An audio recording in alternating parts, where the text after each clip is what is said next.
Yo, yo, yo, welcome to the Blue Lounge, welcome to the stream, welcome to the live post-match reaction for Liverpool 1, Chelsea 1.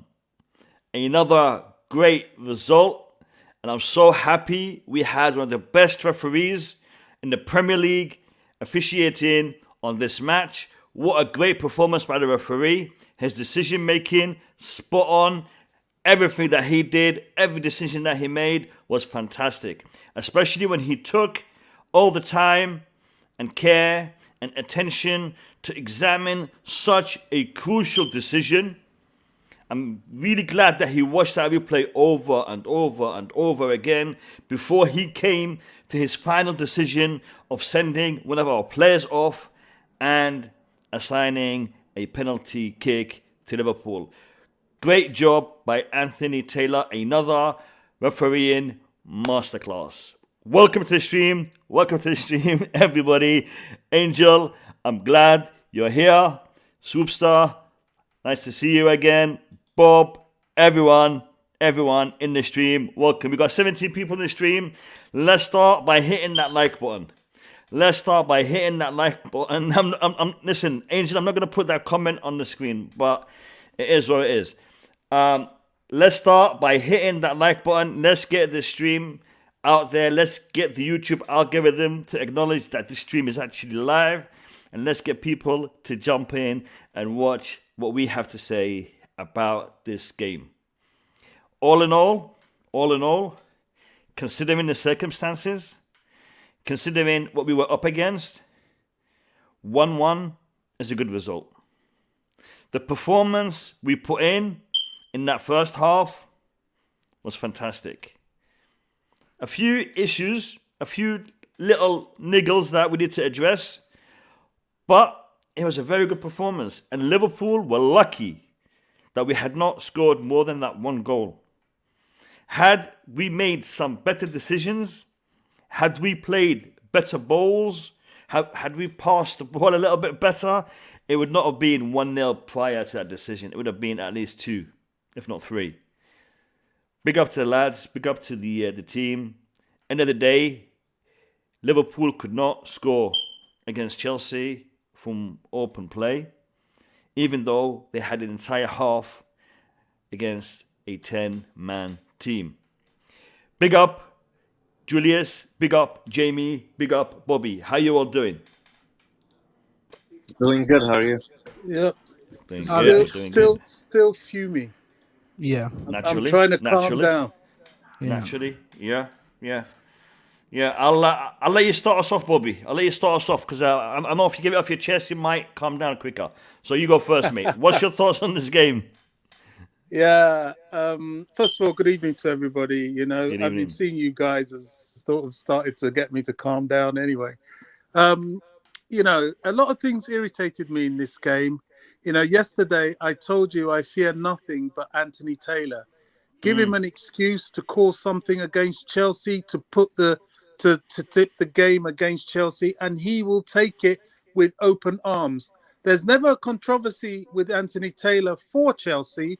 There's always a controversy against Chelsea. Anyway, apart from that, as you said, we should have put this game to bed, really, in the first half. We saw the age-old, bit of clumsy Lukaku. It was just on our part a lot of very irritating and annoying things. And I've got to say one thing now. All these people coming on to platforms talking about players and game time, it's really grating my teeth. This is big time now. We need players in reserve. You've seen today that our midfield is not enough. We had an injury again to Kante. Very good point. We had to Very bring on good point. Kovačić. We had Jorginho with a slight injury. We had to bring on Chalobah, who was slightly finding his feet in the midfield. We need another CDM. Don't talk to me about game time. This is big time, unless you want to be like Norwich and be some kind of feeder club. You know, look at Liverpool. They have an abundance of people they can put in midfield. We struggle with numbers everywhere, even in the centre forward position. Lukaku is not enough. He didn't have the best of games. We really could have done with changing him with somebody that was more mobile, a bit better with the ball at his feet and with decision making. But we don't have that luxury. Great game by Havertz. Mount, still a little bit shaky. He had a lot of endeavour, yes, but the shooting a problem. I'll shut up now. The others, I'm sure, have a lot to say, but thanks for letting me get some of that off my chest. You made some fantastic points, and I totally agree. I was looking at Kante on the floor, and I'm like, damn, this could be problematic. I saw Jorginho hovering. This is problematic. All right, we are light. We are light in the center of the park. No doubt about that. And where we are in this transfer window, I'll be honest with you. Look, Chalobah is a good player, but he's not at the level that we want to see in the middle of the park. And he's not a midfielder as such. He's in the team for his defensive attributes. So that is definitely something we need to be talking about towards the end of the stream. I'm going to say big up to Boogeyman, and also big up to Tyrone, who's just joined the stream. How you all doing? You guys good? Oh, I'm good. Well, good. Tyrone? The one point. Yeah, no. I'll come to you, Bobby. Bobby, I'll come to you, Boogeyman. Tyrone, you good? Can you hear me? Yeah, I can hear you, mate. How you feeling? I know you were unwell for the past couple of days. How you doing today? Yeah, I'm still unwell. Sometimes my voice will get deeper. Sometimes will get softer. So, yeah. Well, I'm really disappointed. No, you're disappointed. Why are you disappointed, Tyrone? Because you thought we could have won this? We've lost Tyrone.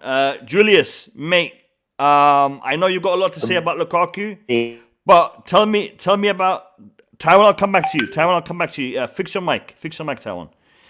Julius, what's your thoughts on the result, the performance in general, and if you want to single out Lukaku, the floor is yours, mate. Yeah, no, it was a great performance of champions of Europe. We are the champions for a reason, and we are the champions because of our defenders. So it's been unbelievable. I was worried half time. I was like, man, if we get a point now, it's gonna be a miracle. But the way we were commanding and how calm we defended, they couldn't do anything. They started taking shots from like half the pitch. They literally could not do anything. The couple of things, as you mentioned, we can discuss is for me. I want to start first with Alonso. I think it wasn't a good choice. Liverpool was so much on the right side. It was very bad for me. I'm gonna give him some credit with his standing tackles. He did well, I think. But overall, he's just he was playing as like he was almost a number 9 today. It was very hard for him to do any recovery. The other point I want to make, we should have been 2-0, 3-0 up. I will come to Lukaku in a bit, but I want to first start with Havertz. Unreal goal. Wow. Unbelievable. But there was a chance he could have given it to Lukaku, could have been easy goal, and he didn't. Aside from that, I think Lukaku made a couple of bad decisions, giving the ball to Mount when he should have gave to Havertz. So it seems there is like a lack of cohesion between the front three, or maybe for today, there was no chemistry between them for some reason. Even Mount, when he went through, the ball should have been to Havertz in the first place. Mount go through, he should have passed it back to Havertz because he was literally open net. He was greedy. He took the shot. He pissed me off with this one. This is what happens when you mess around too much against a team like Liverpool. You're gonna get punished. So for me, I wanted Werner to play, because if those balls were through Werner could have got a couple of assists today. Let's be honest. I know people hates on him. I think got a couple of assists. I wanted to see Werner start today. I wanted to see him start. I think this was a game made for Werner. I think the Liverpool defense is not quick. I think Werner coming in there would have pushed Matip and Van Dijk further back. Would have stretched the team out a little bit more. But again, it's what Tuchel wants to see.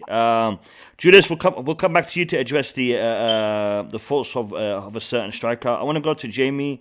Jamie, give me your thoughts on the game, but I also want you to answer me this question.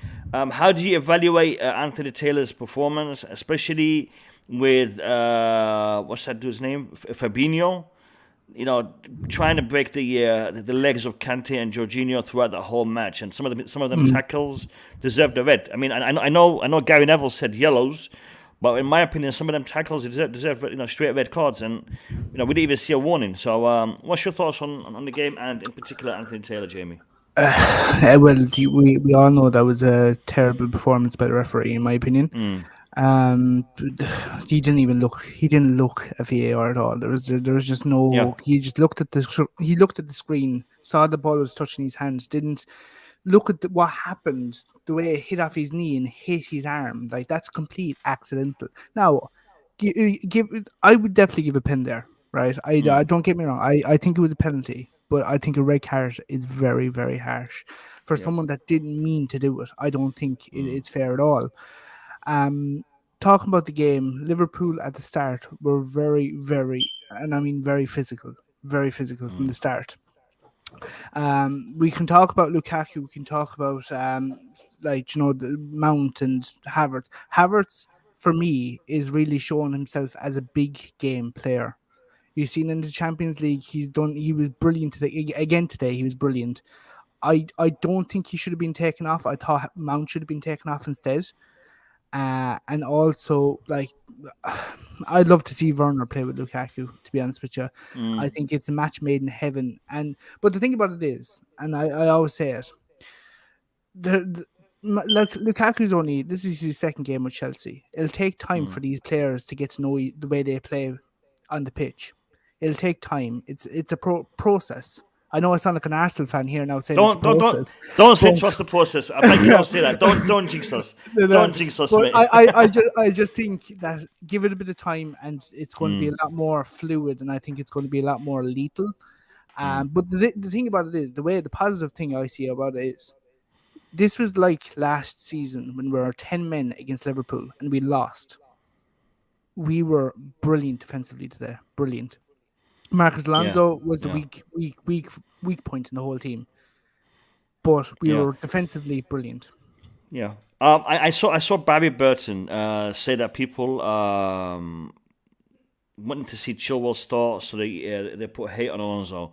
I don't think any Chelsea fan would put hate on a Chelsea player because they prefer a different player. I think some people prefer players. They prefer a certain style of play. Me personally, I think Alonso is a fantastic player. But I think in this game, Chilwell would have been better because we saw Mo Salah get behind Alonso a couple of times, and Alonso was lucky on a couple of occasions. Had Chilwell been there, could he have done better? Maybe, maybe he'd have done worse. But it's one of those things that we may perceive differently. I want to go to Boogeyman. Boogeyman, mate, you're always giving me a lot of positive vibes, so I want to hear some positivity. I want to hear some positivity about this result. Are you happy with the 1-1 draw? Yeah, of course, I'm happy. I predicted a loss, but at one point, I'm actually really happy. And I can only see our defensive performances when it comes to this 1-0. Nobody, I don't, it's more the system, the fact that they accept that Liverpool is in front of them and they just have to defend the entire game. They just accept it, in contrary to when they play against West Ham. When they think 10 men against 11, they can still win it, and we end up losing that game 5 something, if I remember that. So it was a good performance, and at least we saw today that we can defend and we can close all those channels against Liverpool. I pretty much we play like 5 defenders and 3 midfielders that close all these channels, and then Lukaku up front. So I'm happy. I was impressed also. I didn't believe we can take 1 point out of this game, especially that we're playing 10 against 11, and especially that Reece James is the one that get the red card and they score goal on us at the same time. So normally most teams will just go like really depressed, but it seems like we have people with a lot of how do you say that? A lot of motivation. Lots of heart, determination. They came back and they fight till we got the point. So this just show us another side of the Chelsea team, which I'm happy to discover today. So that will be my first few words, and then when we get to detail, I will come back again. Yeah, all right, cool. I want to say welcome to Eric Blue. How you doing, my man? Welcome to the stream. Yeah, thanks for having me. How's everyone doing? We're doing good. I know Boogeyman predicted a loss, so did Julius, but we got a draw. So we did better than expected, at least by 2 of the panelists. I was expecting a win, and to be fair, had certain decisions not gone pear-shaped, I think we would have gotten that win. Content with the draw. Eric Blue, how did you see the performance of our men up front? They went with the Kai Havertz, Mount, Lukaku trio. How do you rate their performance? And let's just go with how do you rate their performance, and then we'll take it from there. Go on. I think it was like what Tuchel said. Tuchel said that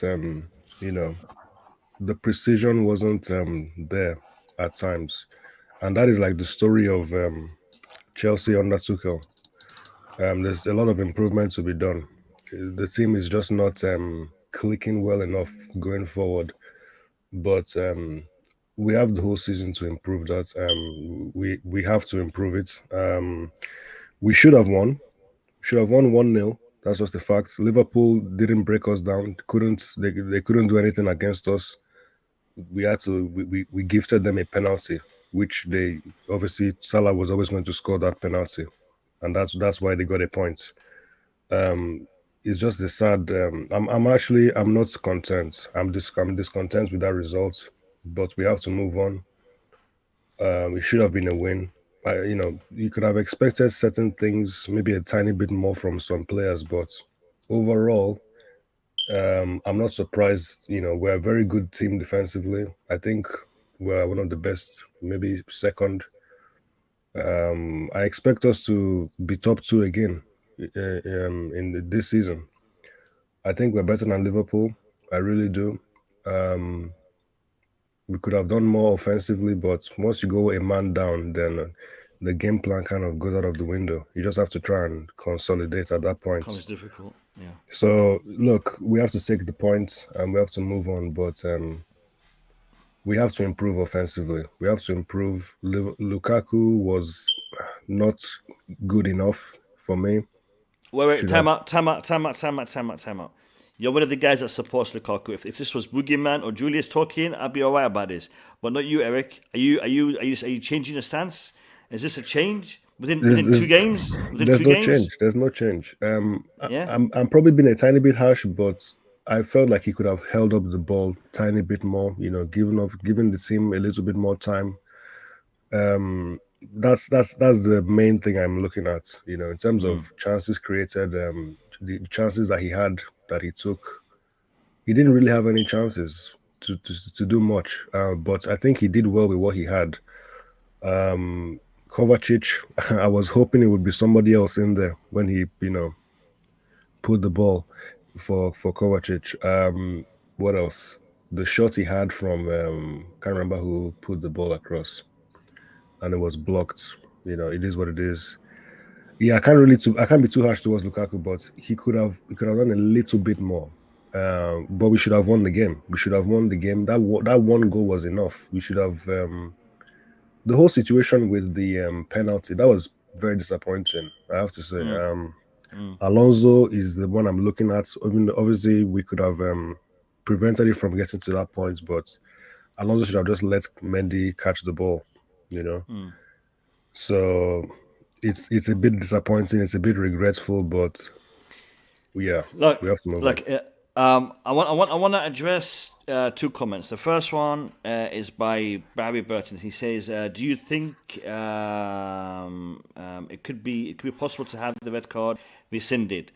That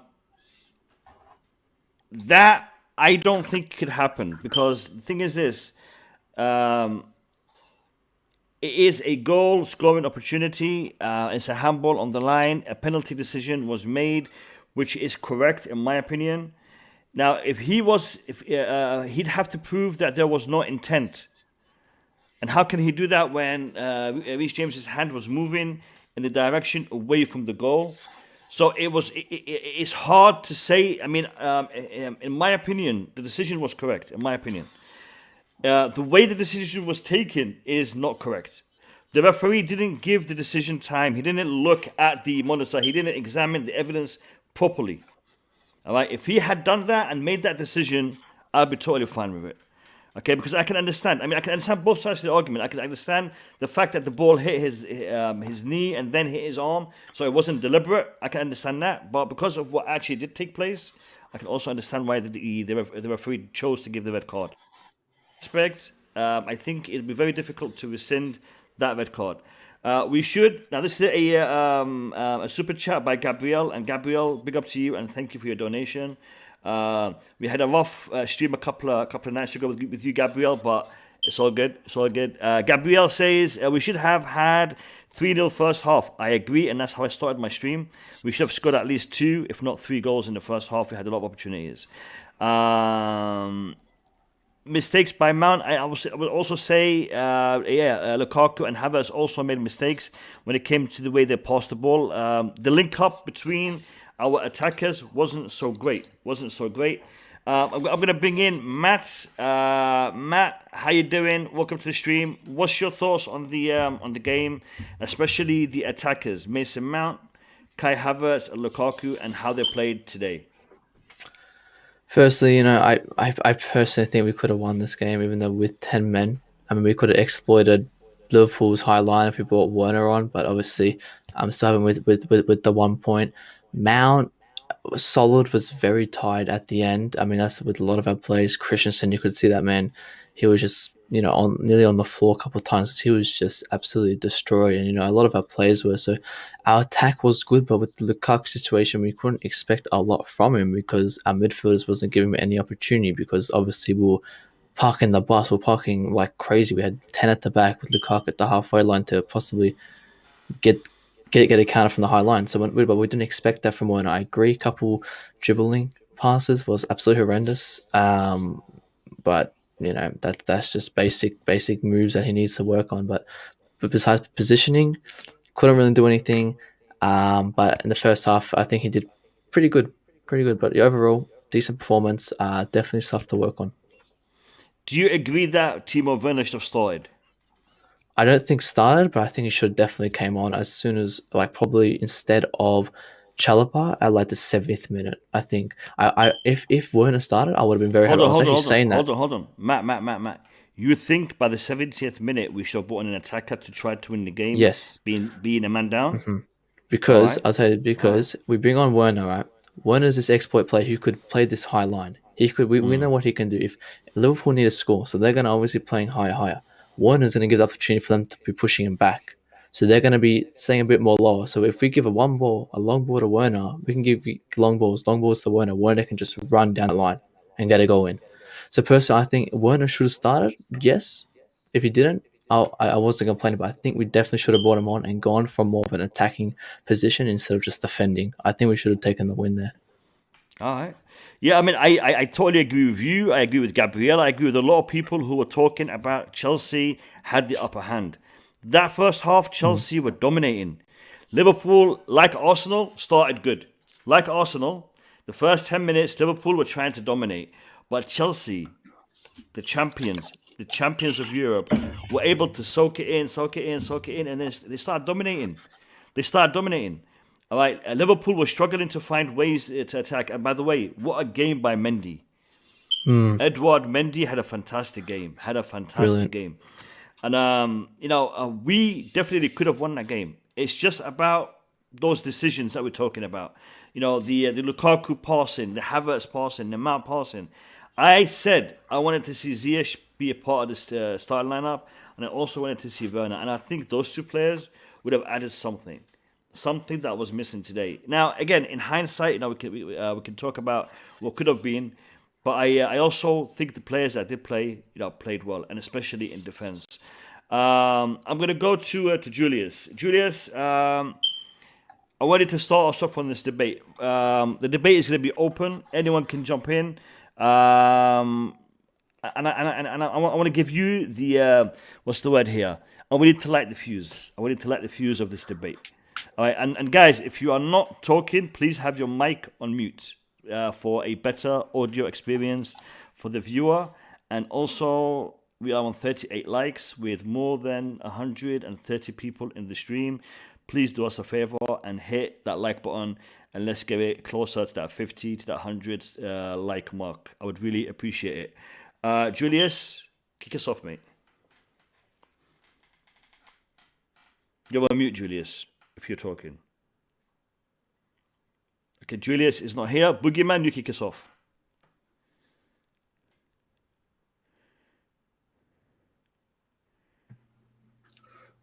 Listen, today's game, I think. Can you hear me? Yes, loud and clear, mate. Loud and clear. Okay, good. So a lot of people say we dominated the first half. I don't know what game you guys been watching. The first 22 minutes, Liverpool has dominated us like properly. They find all the spots, all those spaces. They're just running through us. We keep defending until we score that goal. Then for some reason, Liverpool went down. Oh, we took the upper hand, and then we played some game. And at that point, a lot of people here were right. Mount should have given the ball to Lukaku. Havertz should give a ball to Lukaku. Lukaku should pass some ball to Havertz. We should be winning that game at that time 4-0. I can see that there was a possibility. We didn't take it. I'm not blaming any of our strikers. So the only thing I have at this point is today we took 1 point because of our defensive performances. When Lukaku was needed, he was not present. His hold-up was crap. When Lukaku has a chance, he has the ball in his feet. Men on 1v1, Lukaku managed to just show some 1 year or 2 years old schoolboy.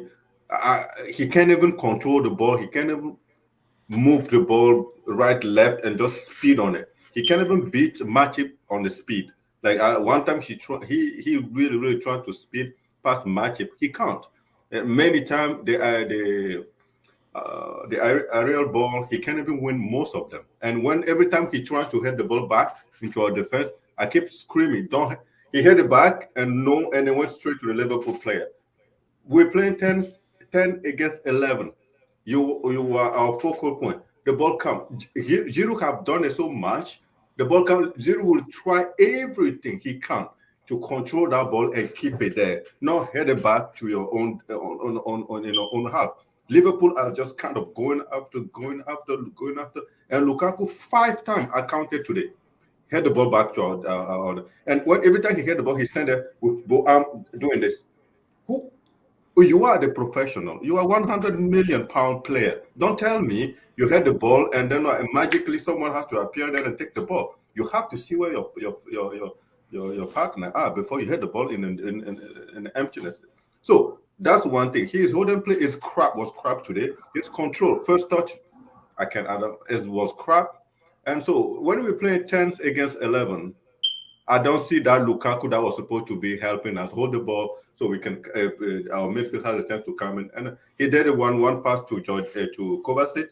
Kovačić didn't do anything good with it. Other than that, Today, All right, Lukaku didn't look like okay. a 100 million pound player for me.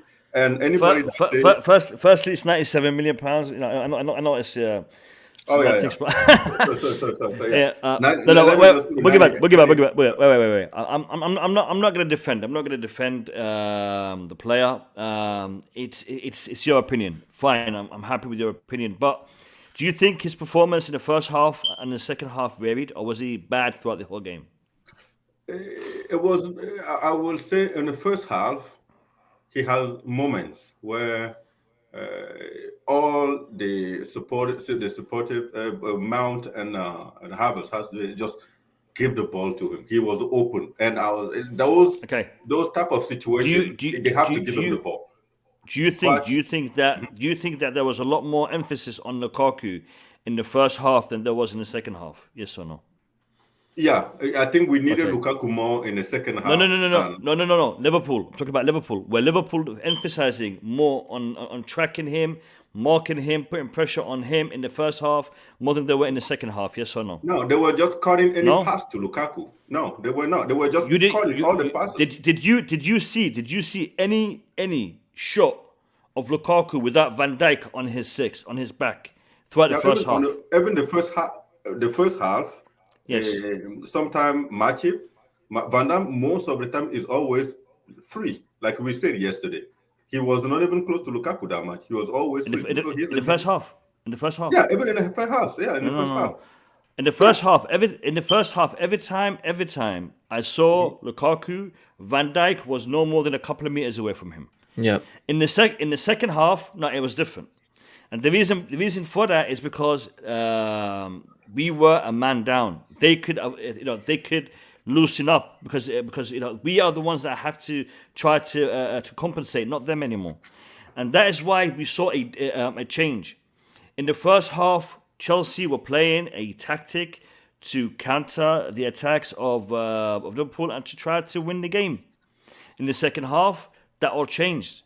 In the second half, Lukaku and the rest of the mandem, between the rest of the mandem, they were all trying to keep possession, keep the ball, and secure the 1 point. We were no longer in the winning business. We were in the keeping that result as it is because we were a man down. And that is why you saw Lukaku change his style of play, change the way that he was approaching the game. Again, I'm not defending him. I personally think Lukaku had a bad game today. I think Lukaku had a bad game, and I'm going to say it. But he had a bad game because I set a high standard for Lukaku. I believe Lukaku is a fantastic player. I think Lukaku is going to change the way we attack, the way we approach a lot of the games. But I think today he had a bad game. And I gave the reasons why, because he was man-marked in the first half, and in the second half, we had to change the way we played that game. So it was a matter of tactics rather than a matter of him being lacking in attack. But we thought when Lukaku is man-marked, that should be an advantage for Lukaku, because that's what he likes, body contact. That's body and struggle the defender up and run with it. So why Lukaku didn't do too much in the first half then, if he was a man-marked? I just think whether first half or second half, it was just Manchester United Lukaku. But I will just that is what Liverpool will play Liverpool. I think you're being too harsh on Lukaku, to be honest with you. And I'll say the only reason why I'll say that is you have to look at the caliber of players. The defense he's playing against. He's playing against Van Dijk. He's playing against Matip. They're arguably two of the best defenders. It's his second game as well. We bought it for that. We bought it exactly so he can play against Van Dijk. But you're looking at probably the best defense in the world football, as well as our own. I'm not saying, but we were arguably looking at one of the best defense in world football. The second half, you can't judge him in that second half because he was by himself up forward. I think Werner would have been more suited for being up forward in that second half because he had the pace to get past him. But the whole thing is, Van Dijk, he's taller than Lukaku. Lukaku couldn't, even if the ball was going over his head, like going towards his head, he had to hit it because there was no hope that he was going to be able to control it against Van Dijk behind him or Matip. It just wasn't going to happen. So I think it's just, I honestly think the first half he played, I think he played well. I thought he was being very good in the first half. Second half, not so much, but that was because he was by himself against arguably the best defence in world football. I think the reason why I, for once, actually agree with Boogeyman is that, when you are a striker with that kind of level of price tag, I don't think it's enough But to Bobby, say it's his that you're second playing game, though. against. Don't care if it's his second game or You don't his expect first game. 100 million player to If come in, if he but he didn't is, have the opportunities around him to well, give him. let me just say what I Let Bobby expected finish. of Let Lukaku. Bobby finish. Lukaku is a physical striker. What we expect of him is that if you're being tightly marked, you're laying the ball on for the other strikers around you.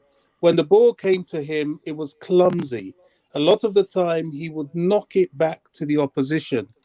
One other thing I expected from him was to start to do outrageous things. This is what the top strikers do. You're outside the box, you've got a second, you crack it at goal, and you score. A lot of the time, this is how they score. People like Benzema, they're always tightly marked. That comes with the territory. But you give him a millimeter, like we saw in the Champions League semi-final, and he's going to do something outrageous and score. I didn't see enough of that from Lukaku. I saw too much of the old, clumsy Lukaku. And if he thinks in the Premier League anybody's going to give him breathing space, he better go back to Italy, because it's only going to get worse. They're going to see that this is his weakness, and they're going to be tight on him. And as a striker, you live with that. That's how you earn that's how you earn your game. Go tight on an old Cristiano Ronaldo, even without his movement, and see what he's going to do with the ball. Just watch him for Man United, and you'll see the difference. Yeah, but Matt, by himself up forward. Wait, Jamie. Wait, Jamie. Matt, do you want to get back on this or? I just want to, because I do agree he had a bad game, but there is aspects where we can only possibly judge him on a 45-minute half, because that you cannot count that second half. And I agree, fumbling those dribblings he did do, and that's basic stuff you can easily fix on. Maybe in his case, possibly not, but I feel like the midfielders were not giving him a lot of options as well. Mount had a clear pass where he could have definitely gave it to Lukaku there, but he decided to shoot on goal. And there's a couple of it we saw as well with Havertz and outside the box. Could have just gave it to Lukaku. Lukaku could have shot. And Lukaku could have shot a couple of times, but every time he was about to shoot, there was 4 defenders in front of him. He's not going to take the risk and shoot when there's 4 defenders in front of him. So ultimately, I think we can only judge on that one half that he really played, which was the first. Yeah, I agree. And again, he wasn't the best. Again, he was not the best at all. Yeah. No. I mean, there was reasons why he had to play the way he had to play. Like we said, being a man down, etc., etc. Jamie, take it away, mate. No, I'd agree with Matt, to be honest with you. I think you can only judge him in the first half. The second half, I just don't like. I'll say it again. Like, he was by himself up there. The ball kept getting lobbed up to him. What's he meant to do by himself against Matic and Van Dijk? Very, very little. No striker in the world can be by themselves and take on that partnership by themselves. I don't think any striker in the world can do it. The fact that first half, he was very good. I think he was very good. I think there was a few chances. Then you watch a different game. You watch a different game. No, because there was a few. Yeah, no, because there was a few chances. If you look at him off the ball, he makes that run the whole time. But if he's not getting that ball, Lukaku cannot beat anybody 1v1 in the first half. Lukaku can never speed past Matip or what's the second one? Van Dijk. Fabinho. No. That's what I keep telling you. Van Dijk always as a backup most of the time. Even Fabinho, one time Fabinho come all the way to the middle line with Lukaku. Fabinho, yeah. Lukaku can't even be faster than Fabinho. What do we keep talking about? He's a top striker. Today, he choked. That's what I can say. He was nowhere close to any top striker that should be leading Chelsea Chelsea offense. It's just no. And the thing that I just don't like about this whole second half talking point is, of course, second half, we were 1 man down. I think if Lukaku was on the bench, I would have asked Tuchel to bring Lukaku on now, because we were 1 man down, and we need someone there to hold up the ball. Did Lukaku do any of that? So when someone say I cannot judge Lukaku because of the second half, because we played 10 men down, I said that's the reason why we brought Lukaku. He's big. He can control the ball. He can be a focal point. He can hold the ball up with his physicality, push, shrug all those defenders up. So now you're telling me don't look at the second half. Then I don't know what am I supposed to look. But who was no? Wait, Matt. No one's saying don't look at the second half. No one's saying don't judge the second half. But what we're saying is don't judge his performance in the second half as the performance you would see from him week in, week out. Because in the second half he was asked to do something different. Lukaku spent the entire 90% of the second half in his own half. Okay, because he had to defend, he had to track back. And like we said in the last game, Lukaku does not track back well. Lukaku does not defend well. That's not his game. And he was asked to do that. Therefore, you can't judge Lukaku as a player when you are playing in a formation that is one man less, when you're playing in a position that you don't have the support. Because Lukaku was playing without a support, the support of Havertz. Okay, I understand that. So can we judge Alonso for the second half then? Can we judge Alonso for the second half? What do you mean? I mean, like Alonso, if there's one player on the field that we're not supposed to judge too much because of the second half we play one man down, that we're not supposed to judge any player on the field. No, Boogeyman. That's not what I'm trying to say to you. I'm trying to say to you is this: what affected Mendy? What affected Mendy? The fact that Reece James got sent off. How did that affect Mendy in his position?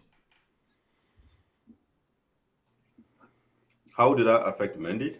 How did us going down by another man? How did us going down to 10 men affect Mendy in goal? His passes to the win back. He has now to kick the ball up because he doesn't have to make more solution. He has less solution than if we had 11. So he had to change the way that he played, right? Yeah. Goalkeeper. Okay, we're talking about the goalkeeper. The goalkeeper had to make changes. So what do you expect from the striker? Yeah, but that's what I'm trying to say. He's a professional. When it comes to making changes, he has to make those changes and still do what we expect from him. Mendy changed his way of seeing. He doesn't look too much he's just looking for maybe 2 or 3 because we don't have all the defensive line anymore, or we don't have all the midfield, or we don't have too much striker. So he's changed his options, and he has less solution, and he adapt. So why don't we hold Lukaku to the same standard? Why do we try to find a reason why Lukaku didn't perform good in the second? We are holding him to the same standard. Who's holding him to a different standard than that? We are holding him to that standard. In fact, I'm quoting, we should not judge Lukaku on the second half. We have to judge Lukaku only on the first half. From Mark. No. Yes, I did say, but I didn't mean in that sense. But exactly. I could care with what Matt is saying. I agree with what Matt is saying. We are making a judgment on a player. There's a difference. I can make a judgment on a performance, but to judge the player is different. I can say Lukaku had a bad game because of the circumstances he played. I'm not saying Lukaku is a bad player. There's a difference between me saying he had a bad game and me saying he's a. Do you understand the difference? Yeah. Sorry, if I came out to be criticizing the player itself, I'm sorry, my apology. But I'm still criticizing his performances. I'm just criticizing his performance. That's it. The performance. Listen, we drew a game that we should have won. We drew a game that we should have won because we had the opportunities to win that game. We made mistakes, and we all addressed that in the passing, in the decision making. We made mistakes, but that was before we went down to 10 men. And when we went down to 10 men, it was too late for us to address that now. And all we could do is make sure we don't lose the game, make sure that we are able to defend against a very, very strong team. And we did that. So that is why I'm content with the outcome, because we look at the circumstances, I'm content. I want to say big up to Kasim because he's been here and we haven't given him a chance to jump in. Kasim, how you doing, my man? I'm okay, thank you. How are you guys? You all right? We're good. We are having a what's the word here? An energetic, debate, yeah. slightly feisty debate. Discussion. Give me your thoughts on the game, mate. Give me your thoughts on the game. First of all, it's 2 things I want to say. I called it, guys, 1-1, did I? Last night. I called 1-1 draw. I said between I did. I wasn't happy with the lining up. I'm not gonna lie. Obviously, when I saw Liverpool lining up today, I thought Tuchel is very naive, 100%. As much as how very good he is and talented. Cassie, Yes. don't just Yes. say naive. Say why you think he's naive. I want to know why. Yeah, you think well, I'll he's tell you. I'm going to give Yeah. you now the reason why he Go was on. naive. Right. I thought the Liverpool back four is very slow. Van Dijk just came from the injuries, and Matip is very, very slow. The game, and I even tweeted it to you guys. The game was crying for Timo Werner. He will expose the space behind this back four, and they were coming to us. They were better than us first half. You know, with the start of the game. I thought Lukaku. That's not his game. This counter attack type game what we should be playing today. I thought Lukaku and Yusuf. I thought Kai Havertz, considering he scored the goal.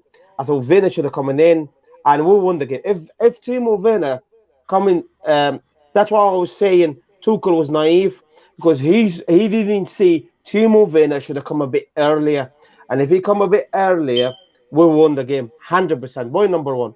Point number two. I thought Lukaku. When I watched the game, I sitting there and I knew Lukaku would score, because that's not his game. I'm not saying he's a bad player. That's not his game.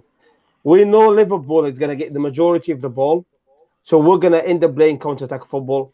That's why Timo Werner should have been in. Point number one. Point number two.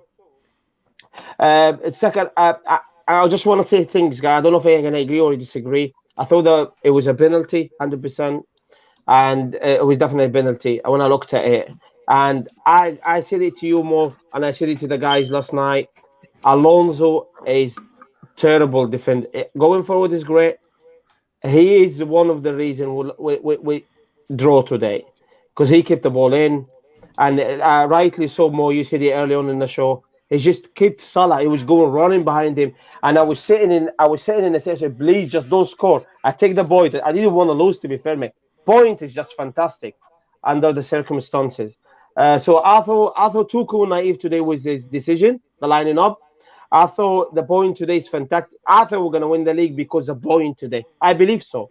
I believe it 100%. Because that point today in Anfield, when you go back, Liverpool today dropped 2 points. We could have won it if 100%. Liverpool today, when you come out of the game now, and we think about guys logically, Liverpool dropped 2 points because we played 50 minutes with 10 man. And I think is an outstanding point today for us. But I expected, even with them, I thought it's a draw 0-0 or 1-1 today. That's a good point today. All right. Good points. Yeah, I agree. I agree with all that. I mean, even with the penalty decision, I agree. Gabriel A. First of all, thank you for joining the Blue Lounge crew. You have become a paid member of the Blue Lounge. You have access to emojis that are specifically chosen by me. So enjoy the emojis, and thank you for your super chat again.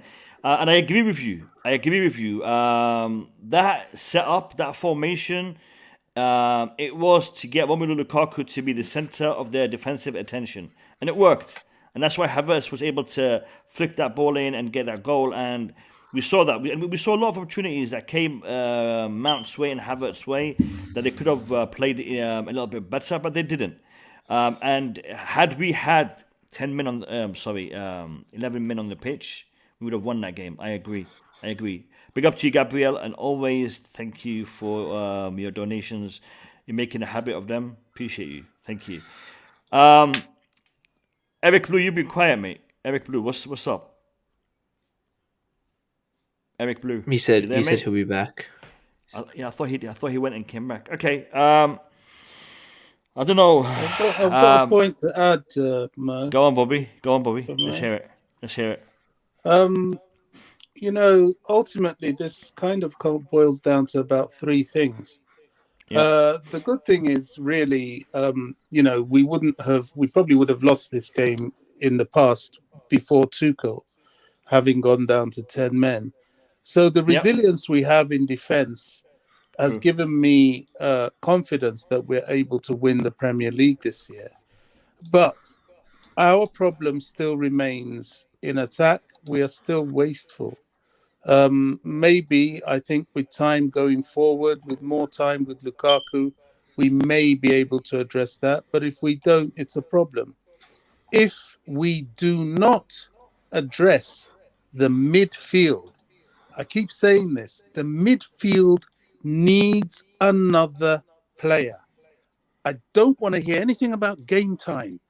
I'm worried about Kante, worried about Jorginho, and sometimes worried about Kovačić. Those three players cannot take us in the midfield through the kind of season with the ambitions we have and the number of games we're going to play. We need a fourth midfielder. If we don't strengthen in midfield, that could be a problem. The other thing, which is just a finer point, but Mendy is a great goalkeeper. He really takes the pressure off. He makes some very important saves. And I love how he plucks the ball out of the air for crosses, corners, and so on. However, that guy and penalties is a problem. I've never seen him dive the right way once. Now, I'm not expecting you to save Mo Salah's penalty, but mate, can't you flipping dive the right way? What is all this? But listen, Bobby, to be fair to the man, he saved a lot of shots in this game. He did. I did say this is finer points. I'm nitpicking a bit because we've got to look at finer points in order to get ourselves across the line when we play difficult teams like Liverpool. Do you know what they should do? I mean, they are introducing a lot of different rules and regulations to football.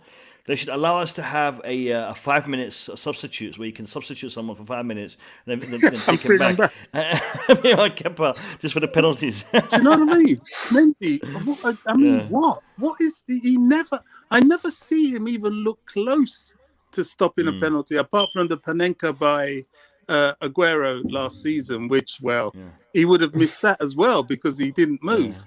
And that was why he caught it. So apart from that, I think all in all, we can be grudgingly pleased with this point, but the hurtful thing is that we know we can do better. That I think is what hurts. And of course, the referee, I don't even want to talk about him anymore. No, we'll get back to him. I want to talk about Anthony Taylor. I want to talk about him. We'll get to him in a second. I want to say farewell to Kurt Zouma. This is the statement by the Chelsea Twitter account. After 7.5 years with the club, Kurt Zouma leaves Chelsea for West Ham. Wishing you all the best for the future, Kurt Zouma. I'm sad. I'm very sad. I am. Sad, but has to be done. Has to be done. Good lad, good player. He's had a good time here with us. You know, his headers, his heart, his motivation. Kurt Zouma will be missed. Absolutely. All right. Shall we talk about Anthony Taylor? Listen, we could be here for 3 hours talking. Before we talk about Anthony Taylor, listen, guys. 13 likes away from 100, and we've got 200 plus people in the chat. So do that, please. Just get us past that 100 like milestone. Appreciate it. Come on, guys. Appreciate it. You can do it. Listen, Anthony Taylor made a ton of errors. I'm going to talk about two. And I'm going to open it to you guys to discuss. I mean, you can discuss the two that I'm going to mention, or if you have others that I haven't mentioned, discuss those. But Anthony Taylor has always had it when it comes to Chelsea. When it comes to us playing, we're playing against the opposition and the referee. Whenever I see Anthony Taylor officiating one of our matches, it really worries the hell out of me. I don't care if we're playing a Conference League team. Anthony Taylor is officiating. I'm going to have nightmares before that game. And I had nightmares before this game. And Anthony Taylor, I mean, what is it with Fabinho tackling our mans? What is it with that? Fabinho could have had a baseball bat running around the pitch, whacking the man them, all right, and they would have been like, no, he wasn't intentional. It wasn't this, it wasn't that. What does Fabinho have to do to be given a warning or even a yellow card? Yellow card, yeah. Point number one. Point number two, I don't have a problem with either the penalty or the red card. Naturally, I would have rather not seen that, but I don't have a problem with it. The problem I have is with the way he officiated that decision. Yeah. Number one, his mind was made up before. Bobby, number one, he never even saw the mistake. He never even saw the handball in real time. Yeah. He never saw that because he never blew the whistle. All right. Yeah. The fourth official on his mic told him, mate, you need to go check this out on the monitor. Yeah. All right, so he runs to the monitor, and there's a still image on the monitor, ball to hand. A still image. All he's got to do is press play and just watch it for 2 seconds. I'm not asking him to spend 5 minutes. Just watch 2 seconds of that replay before you make up your mind. Whether you go with it or against it, it's up to you. I don't really care. All right, your decision. But at least give it 2 seconds of your time, mate. 2 seconds of your time is all I'm asking for. All right? And that would have made it a little bit easier to swallow, because sending a person off, sending a player off, is going to have a massive impact on the decision, on the outcome of that game. So before you make that decision, maybe have a look. And that's just two of the many problems I had with Anthony Taylor's officiating of the match. And I'll open it to you guys to discuss. You see, I mean, we look at the thing from. I was just going to quickly say, just from the thing where we saw from what's his name? Fucking Fabinho on to Christensen. When he stubbed his foot. Oh, sorry, bro. It's 5:45 a.m. I can't even think straight. But it's the start he did with the Christensen, if I'm not mistaken. If the same thing happened to Kovačić, as you said before, the same thing happened, and nothing was ever given, not a yellow. And I'm really surprised, and that's what really pissed me off more than the red card, is how he didn't give any yellows to Liverpool at all. Yeah, he had one with Havertz as well. There was a couple. There's so many. Yeah, I've been watching football a long time, and I've seen a lot of things, especially on the terraces. And Anthony Taylor is the kind of person that back in the day would have had people swinging punches. I mean, he triggers you. He's so the thing about football is that whether we like it or not, if you're in football, you will have your biases. You will do. Because football, by its nature, is tribal. You're either Chelsea or you're this or you're that, and you will lean that way. Look at the pundits, and no matter how much they try and tell you they're objective, they have their love for Man United, for Liverpool, for Arsenal, and even Spurs. Although I don't know how that happens, but yeah, it's there. So this guy has something against Chelsea. That's just the truth. And I don't think he should be officiating Chelsea games, because I have never seen a game with Anthony Taylor officiating Chelsea in the past, 3 years. And he's never had a negative effect against Chelsea in the game. Now, I mean, I don't believe in coincidences to that extent. This is a deliberate thing from this man. And, we like to pretend they're all these fair referees. No, we got some problems with some of our referees in the Premier League, and we need to kick some of them out. As far as I'm concerned, they got to go, and he's one of them. He's bringing the standard down. He's bringing the standard down in the Premier League, and I don't care what standard you guys are looking at. I mean, seriously, the standard of refereeing in England has gone to another level. It's gone to another level, and we keep on changing the rules. We keep on changing the rules in order to accommodate them. Listen, people, this season, we're going to allow you to just be a little bit more lenient on them tackles, because you guys were stopping play too often. And now, you can take a baseball bat on that pitch and no one cares. What is that all about? I mean, can't you just have a standard and work for it? These guys get trained. They get paid money. All right? Have a standard and have a governing body that actually, looks at these games. I mean, I'm not sure if Barry Burton is still in the stream, but he was talking about the decision being rescinded for the red card.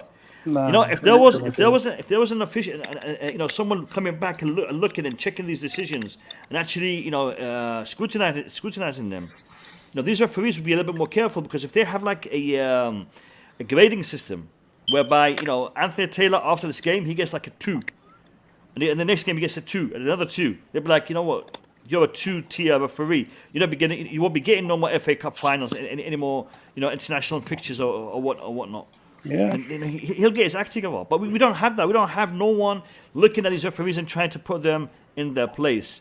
Mo, CFC Talk, how you doing? Welcome to the stream. I am not happy. I am not happy with what's just happened. I mean, we 3 months back, we were in the Euros and we were saying how good the officiating was. I don't think I saw one negative tweet. anywhere throughout the tournament where they said, "Oh, the officiating was bad," or "The officiating wasn't good at all." And even the first 2 weeks, and I said this on the podcast that we do weekly, the officiating was incredible. You saw those, the kind of tackles that you would see last season get booked or get fouled were not happening because those were tackles that should not be stopped for. But tonight was just a disgrace. Fabinho, first 10 minutes, he had 3 tackles. He had an insane one as well. He should have gone booked for that.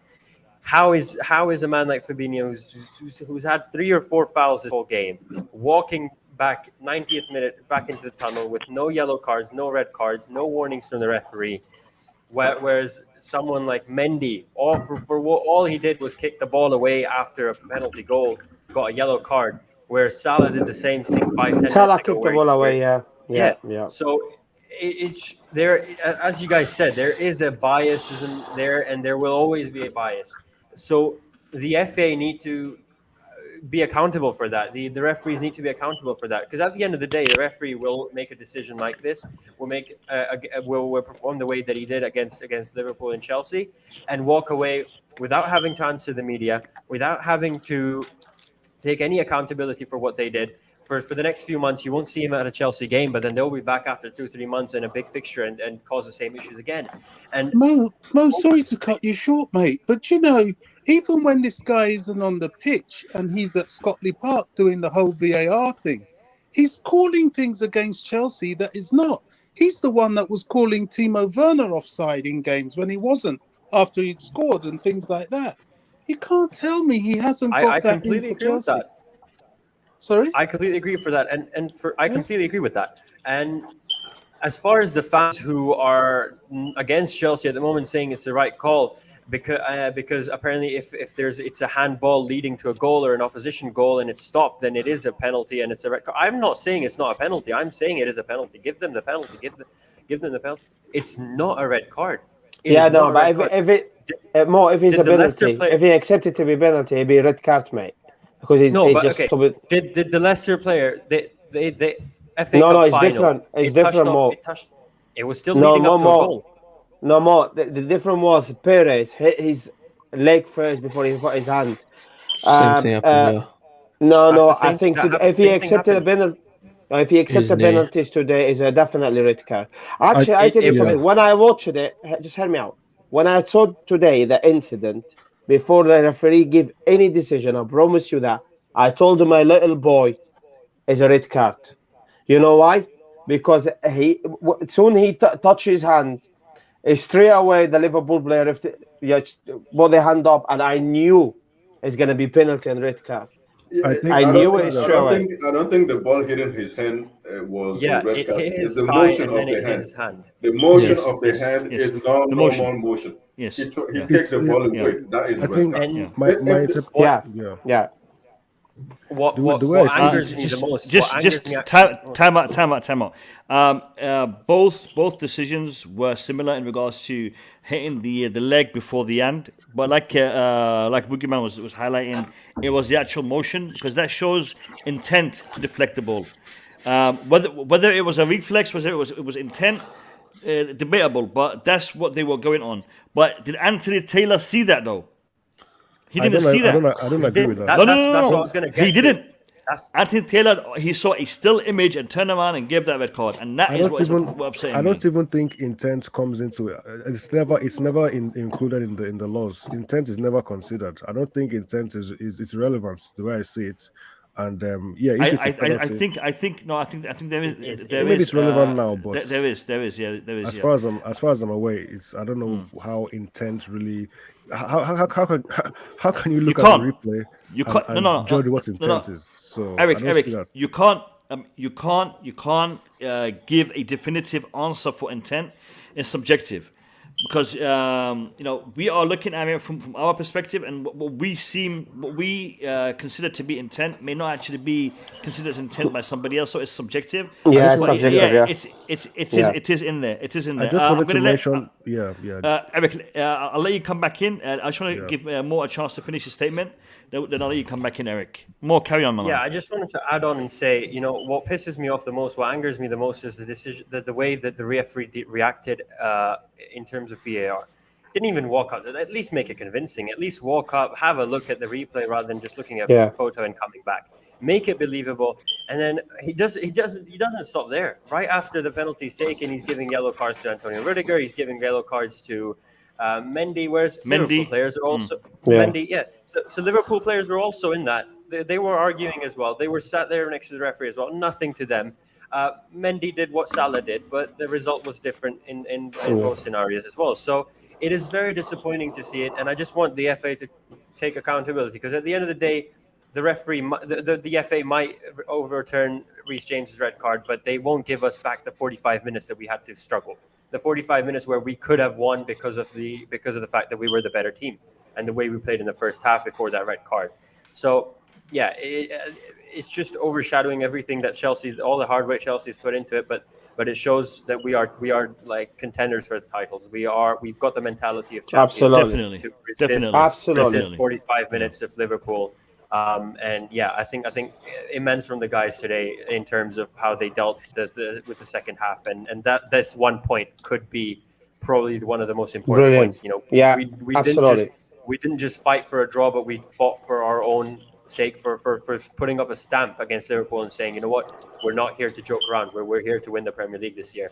And the way Tuchel's handled it is incredible, because he went on the press conference as well after the game, and he's outright said his opinions. And he's said it in a respectable way, which is just great to see from a Chelsea perspective. Yeah, spot on, Matt. Spot on, Mo. Matt, I'm getting feedback from your mic. Can you just have it on mute while you're listening? Mine? Yeah, I'm getting. I will getting just feedback. kind of add on. Sorry, guys, I might have to leave. I know it just seems like I came on for the rant and left, but I do have to leave. So thank you. Nah, it's all good. It's all good. I'll see you guys soon. Take care, Mo. Thanks for coming on. Even if it is for just a rant, it's good to have you on. Take care, my brother. Yeah. See you later. You too, guys. Eric, take it away, brother. Okay. I just wanted to say that I read the comments, and I think that's what it is.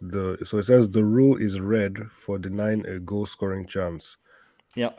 That's pretty much it. So if it was outside the box, it's a different scenario. Inside the box, it's a penalty decision, and it has to be a red if it's a penalty. That's just the laws. I don't agree with it, but that's the laws. So that's as clear as day. Intent, I'm still iffy with that. I'm not too sure about that one, but I'm happy with. Yeah. No. Listen, Eric. They change the rules every 5 minutes, so don't be surprised for the next game. We'll have a different rule book being thrown out. So, it's a weird one, because football back in the day, when they wanted to change something, they try it out and do all these trials and whatnot and see if it works, see the impact it has. Now every season we have some new regulations and new rules thrown at us that we don't know where they came from. We don't know why they're coming up with these rules. So it's a weird one, and I wish they just stuck with the same system and gave it more time and just waited for it to happen. Me personally, I'm happy with the fact that they are allowing the game to flow a little bit better. I just think that the interpretation needs to be to a set standard, whereby Fabinho whacks a man with a baseball bat and gets scot-free when the next man looks at someone, gives him a dirty look and he gets a red card. So they need to be a little bit more careful about the way they officiate these decisions. But yeah. I agree with all you guys say about the Fabinho should be getting at least 1 yellow or even 2 yellows. Like there's a certain sequences of the game where I saw Alonso push down, but those are not really fault. Those are just being physical. That you can let those games keep flowing. I don't mind that. But when the foul on Havertz, Fabinho, I think it was on the 12 minutes or something. That fault on Havertz. Come on, man! You should just call Fabinho and tell him That's the last one. And that's the last one. You did it again. You got a yellow, and he didn't even care about it. Then Fabio did the same thing on N'Golo Kante. Did the same thing on the Mount. Oh no, on Jorginho. and also on Jorginho. Something like that. So he should at least get a yellow card, or at least talk to him. He didn't do any of those, which is now, yeah. Anthony Taylor has an agenda. Like, I don't like talking about those things, because for me, when we go to a game, we should play not only against 11 players that are facing us, but against the referee also. We should do all we can to keep our game, to keep ourselves in the line, and just win that game fair and square, not waiting for it. But today was just one of those games, and like most of you said, the red card was a valid red card. I don't see anything, and we see another side of our Chelsea. The thing I would like to talk about, I think Bobby mentioned that so many times, our midfielder. I've never thought that in one game I will see both Kante and Jorginho just being injured. Like, it's just, I've never put myself in those, because Jorginho always play as a register. You knew it was coming. Everyone knew it was coming. He's never too much into contact. So I was saying, in the worst case scenario, is always going to be Jorginho, it's going to be Kante and Kovačić. No, always Jorginho. Jorginho always managed to just run around, just keep it slow. And today, at least, just show something that I need to think about it. Yeah, Boogeyman, you've actually mentioned the point that I wanted to move into after concluding the discussion. And I think we've given the game more than enough time. I know a few of you have more points you want to add, but I think we've given the match enough talking time on the stream. I want to address a point that was apparent and was clear for everyone to see. And Boogeyman just touched up on that. This season, the rules have been changed. We are going to have a more physically challenging season in the Premier League. Tackles are going to be stronger. Physicality is a big issue in the league this season. Chelsea have Kante, who does tend to get a couple of injuries a season. Jorginho the same, Kovačić the same. I am worried that we are going to have a problem this season when it comes to injuries, especially after the match we saw today.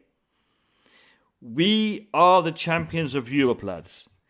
Every team playing us is going to have that added incentive to beat us, because they want to beat Chelsea, because they want to beat the champions of Europe. All right, we're going to have teams coming at us this season. Having only 3 fit midfielders is a problem. I know you're going to tell me Chalobah can play in that position, Christensen can play in that position, Loftus-Cheek, Ampadu. Yeah, they all can. But are we really going to be relying on them to play this season? Because before I start doing the stream, Saul is still in talks, but it looks like it's a iffy one. Tchouameni, I don't know what's going on with Tchouameni. Declan Rice, he's playing for West Ham. What is Chelsea going to do? And I'm going to open that to all of you.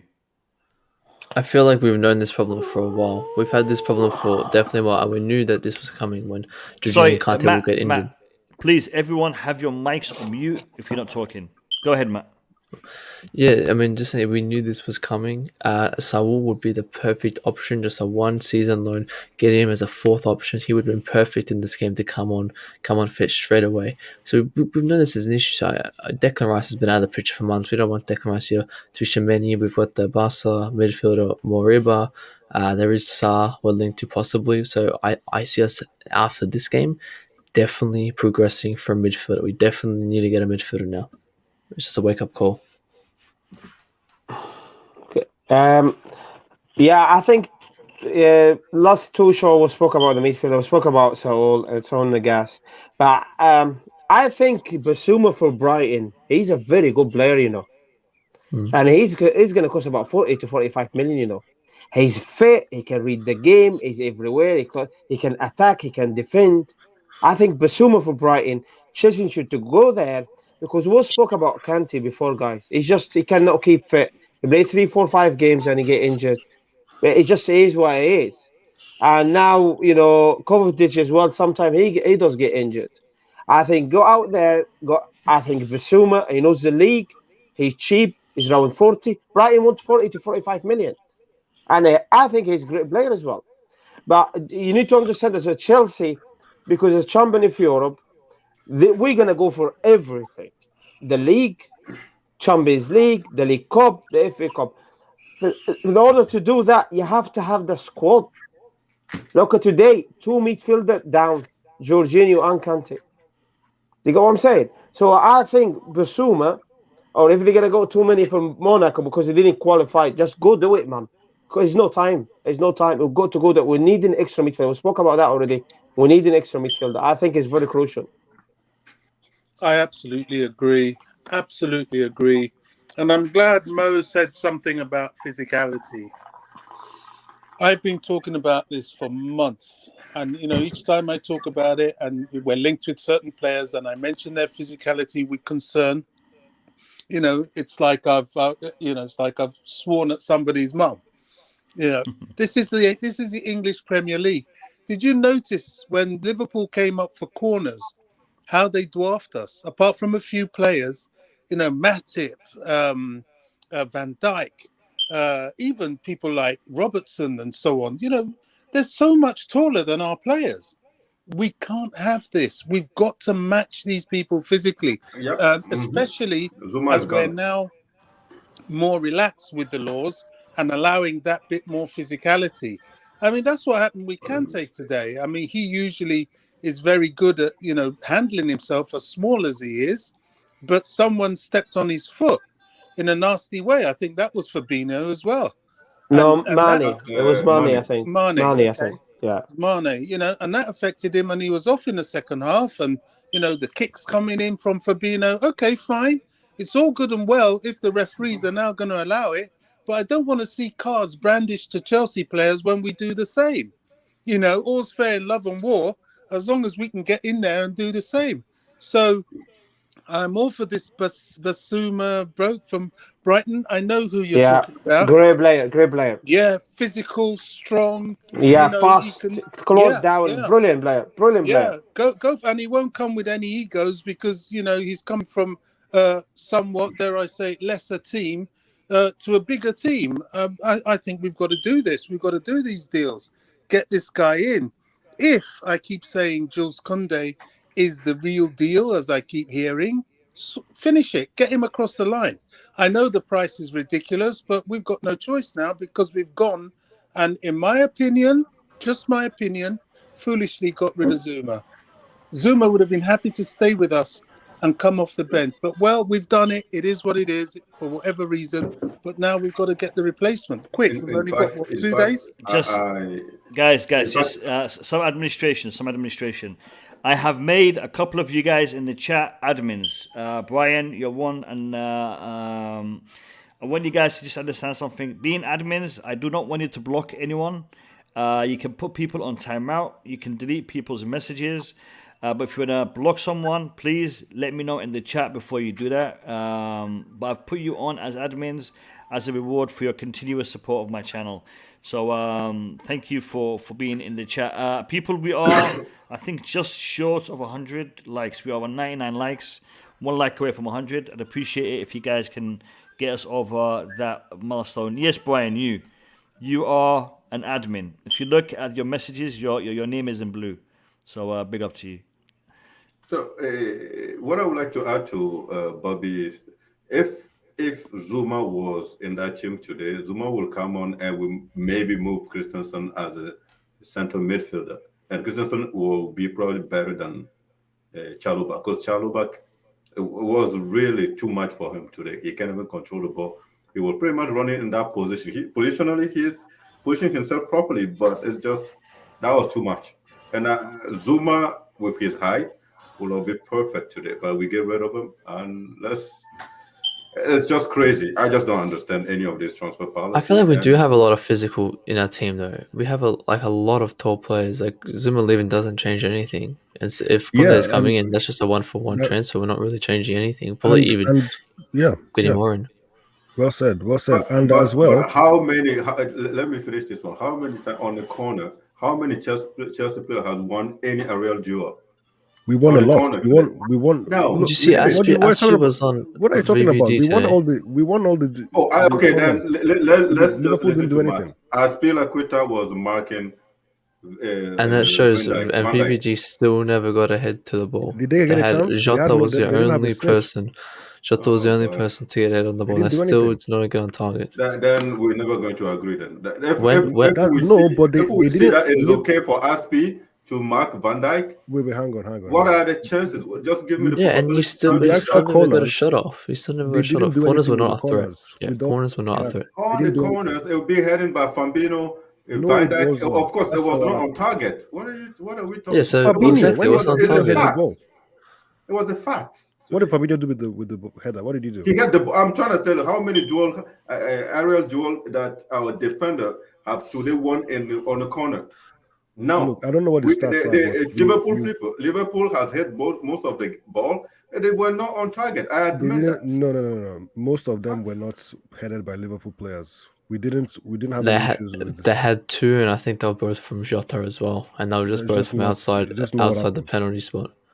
So it wasn't a direct hit from a player that they had on target. Yeah, that's correct. There's also pressure as well. Pressure, they're not gonna. It's hard to get a goal from a corner. It's very hard, and Chelsea put a lot of pressure on the ball as well on the players. Sorry. Yeah, I don't have an issue. Can I just say something, guys? Today, we're taking the positive and the negative. Chelsea today, regardless of the result and sending off, I thought Chelsea today played like champion second half, right? We didn't see a lot of the ball, but the set compact, okay, and they were not told we're not going to get beat here. It was a message to everyone, all right? We're playing 10 men most of the game, but we're not going to get beat here. And that is a mentality of a champion. I'm going to say something down from Mo's channel. If Marina can hear me now, go out there to Brighton and get Basuma. We don't have any time to waste. That lad is good and he's going to benefit the team. Marina told me she won't be watching the stream. She's a little bit busy tonight, but she watched. Fair enough, Mo. Listen, I understand the need of midfield, but I don't think Basuma is a Chelsea type. As simple as that. Okay, fair enough. Hey, Boogeyman, I'll be honest with you. I am not talking about types anymore. I'm talking about somebody who can do the job, because right now we need somebody who can do the job. No. Listen, Boogeyman. I am so disappointed. We're talking about Marina. Let's have it right. Let's have it right. Marina has done some great business this season. She has sold a ton of dead wood. Big up to Marina for doing that. Big up to Marina for getting us a decent third choice goalkeeper. Big up to Marina for doing that. Big up for Marina for walking away from the Haaland deal when we knew and when we can see how toxic that deal would have been for Chelsea. Big up to Marina for doing that. Big up to Marina for signing Romelu Lukaku. Good deal, good price, well done to Marina. Did you see also we sold? Why the hell did she send out Billy Gilmour on loan when we are going into a season the way we are? You want to send him out on loan? I don't think they expected it. Listen. You want to send him out on loan? Get the replacement in first, because you are going to send him out on loan. We will definitely find a loan for Billy Gilmour. Billy Gilmour is a player that everybody wants. Everybody wants. Yeah. So get somebody in. Get Sule in. Get Shumeni in. Get somebody in before you let the man walk out of that door. Because right now we are in trouble because of that decision. Yeah, and I would love to see Billy Gilmour in our squad right now, because Billy Gilmour would give me that confidence to move forward in the season, knowing that should one of my players get injured, I've got cover for them. because Billy Gilmour is a decent player. Absolutely. He's a decent player. Now, I know. I know. Absolutely. One second. I know. People are gonna say, "Oh, you know what? He's going out alone. He's gonna get more game time, more this, more that." I know. I agree, and that's why we should send him out alone. But once we bring his cover in, When Scotland played England in Europe, Billy Gilmour, who was man of the match. When we played Liverpool last year, and I think he's in the cup, he was man of the match. Everton too. He's absolutely fantastic. But in the current situation, Mo and everybody, two midfielder gone today, and we spoke about that about Kante in particular, and he's just coming today. They got to go today, no delay. You got to go out to go out soon before the transfer window shut and get us a replacement. And if he's not from foreign countries like Spain or Germany or whatever, Brighton, all they need 40 million. And he knows the league, he's strong, he's fast. I think he's outstanding. I really do. What's your commission, Kasim? How much are you getting paid out of this? Oh, come on. He's my mate, you know. I think at this point, they were trying to look the solution. They're trying to find a solution internally.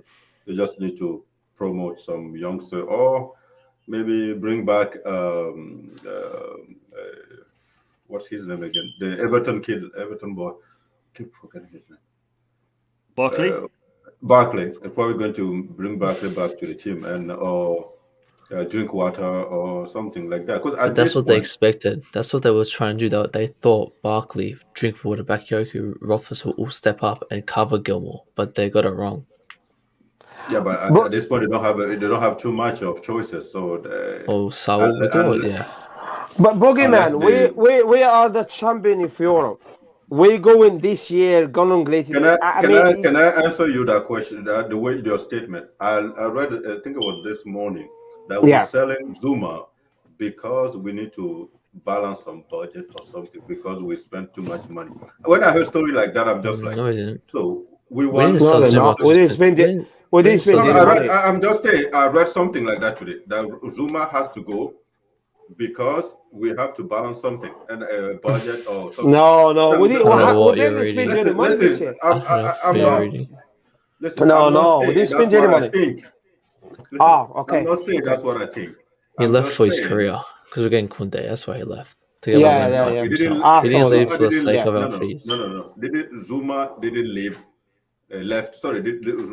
Zuma did not leave Chelsea. No, Chelsea want him out. Chelsea wants him out. So it's not about Zuma career or anything. Zuma doesn't mind staying at Chelsea till he is 40 years old. We push him out. That's all it was. So my point, what I'm trying to say today is, if Chelsea wanted to buy a midfield outside, it would have been done already. So that this is going to be the challenge for Tuchel. He has to figure this out because himself yesterday said, "I don't have any complaint of this team. This team is perfect enough for me right now. We have a few negotiations around, but as a coach of this team, I'm 100% happy, and I think we have enough to challenge on all the competition." Tuchel said that yesterday. So we just noticed that two of the best two midfielders on earth were injured today, and we don't have anybody. But let me tell you something else. Tuchel type of midfielder, we don't have any on the market. Only Billy Gilmour can put himself in those shoes at this point. But Billy Gilmour stay in the Chelsea team like Mo has suggested twice already. I don't think Tuchel trusts him enough to even put Billy Gilmour into this game today. Even if Billy Gilmour was on the bench today, he won't be playing this game. I can guarantee you that. Billy Gilmour will be playing some top games. He played against Man City last season. Would that be fair though? You see, that's what I'm trying to say. You see, the thing is this. Billy Gilmour, Tammy Abraham are two players that seem to be disliked by Tuchel as soon as he walked in through that door and took over Chelsea. Now, whether he doesn't like the way they train, whether he doesn't like their style of play, whether he doesn't like the fact that Billy Gilmour is of a small stature, whether he thinks Tammy Abraham is clumsy, that's his choice, that's his decision. But I also understand that he may not feel comfortable or confident enough in certain players. Okay, he gave Chalobah the chance Debut. to come in and to, Yeah. the chance to come in and to show his ability. So I don't think he has something against the academy lads. I don't think he has something against British lads or British talent. No, I don't think he has He just that. doesn't trust them.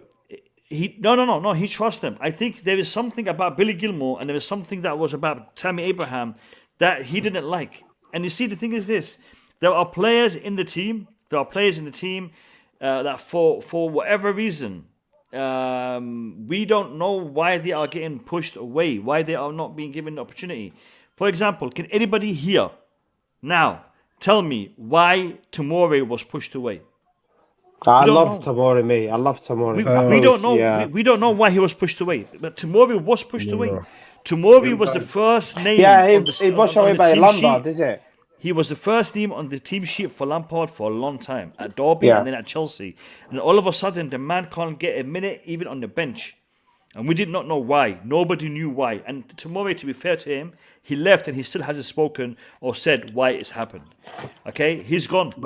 Now, I don't think he knows himself. The point, maybe he doesn't know himself. Maybe he doesn't know him. But the point I'm trying to make is this. There are things that happen behind the scenes that we don't know why they happen. Okay, now, one of the guys in the chat said that Marina isn't the one who sent Billy Gilmour out alone. It was Tuchel who sent him out alone. Yes, Tuchel is the one who decides which players he wants in the squad and which players he wants out of the squad. Yeah. I agree. But if Tuchel is now asking to get a midfielder in, because yes, he said he's happy with the squad, but we all know that. I mean, everybody can see that we are lacking when it comes to the central midfield area. Now, if Tuchel wants to bring a player in, now Marina Granovkaia, you are the one who's in charge of transfers. You are the one who's in charge of who's going in and who's going out. The manager will decide. He will choose. He will pick. Okay, but at the end of the day, you are the one that authorizes it. So when you're going to authorize it, a player to go out. You should also have his replacement ready, because you want that team to move forward. You want the champions of Europe to continue to be champions. I don't want us to be a one-shot wonder or one title wonder. We've got Max Burton coming in. Max, you're late. How you doing? Yeah, I watched the game late. Sorry, I just finished watching it. Yeah, Anthony Taylor, that's what I've got to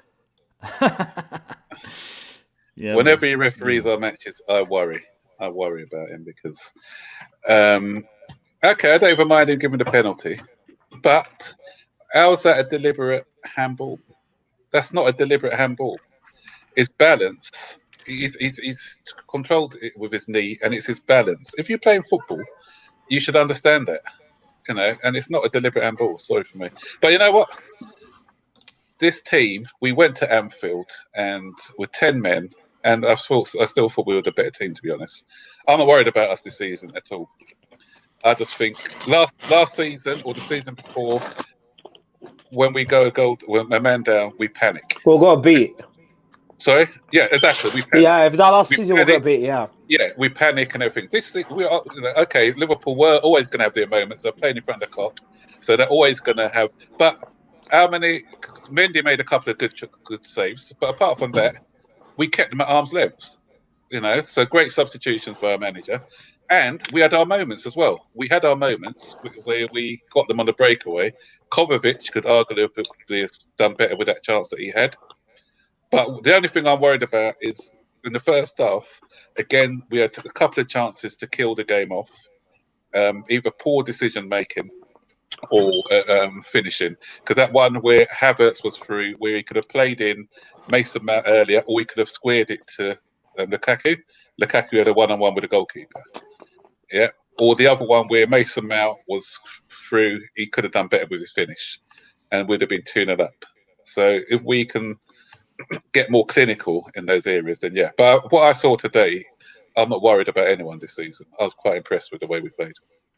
Yeah, no, 100%. I was worried that our defending wasn't going to be up to scratch, but today we showed it. Today we showed it against one of the best attacks in the Premier League. Our defending is still there. It's still up to speed.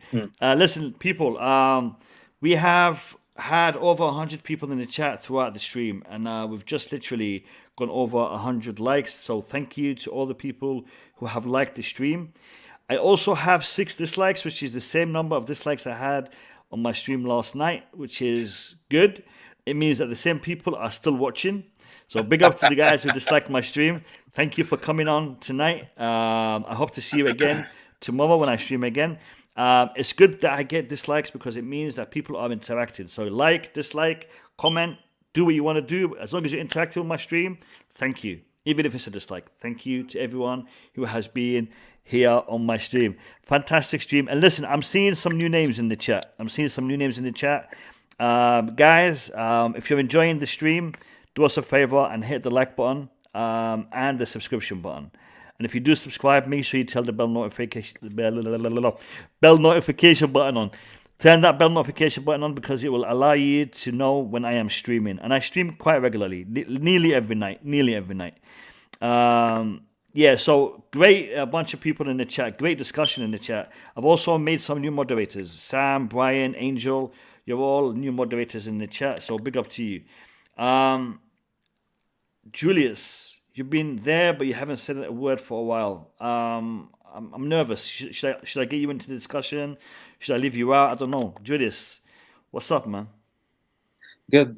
Sorry, I was early on, and then I got a little bit busy, but then I'm back. I want to agree with Max. For me, that's not a penalty, man. I'm just baffled. Like it hits his knee first, body first, then his hand. Should he cut off his hand?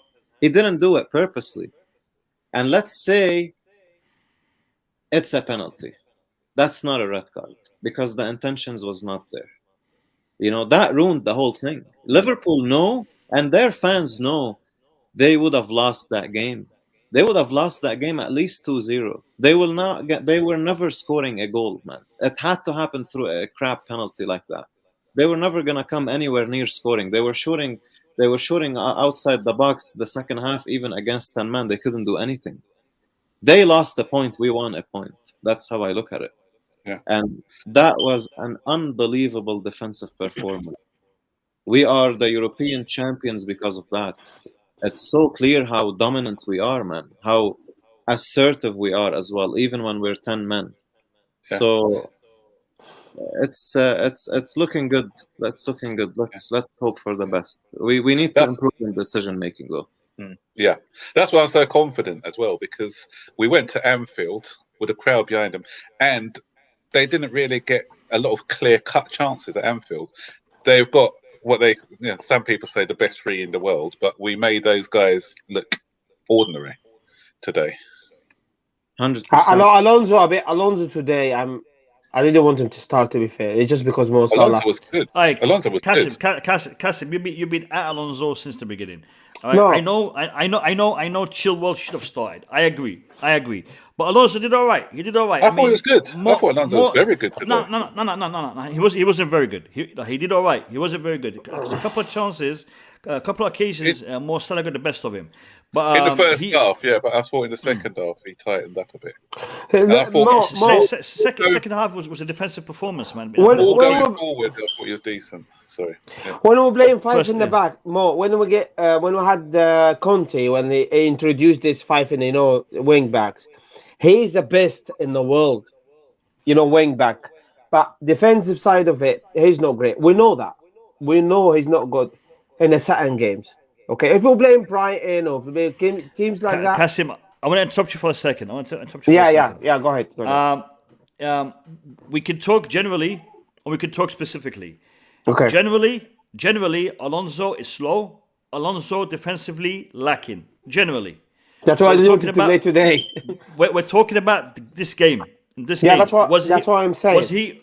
Yeah, but that's the thing. In this game, I don't think he was as good as Max is saying, but I don't think he was as bad as you're saying. I think he was somewhere in between. You know what? I agree. Going forward, sorry, defensively, yeah, he did have a couple of dodgy moments, but going forward, I thought he was decent. Oh yeah, I'm not disputing going forward. Look, before the game, was Klopp sitting in there and he's got the board in his hand. He knows each player's attribute and ability. And that's Alonso. Yeah, going forward is great. But Salah, go behind him. And that's what's happening. I'm not talking about the game just for the sake of the game. I'm talking about Alonso's attribute. Going forward, he's great.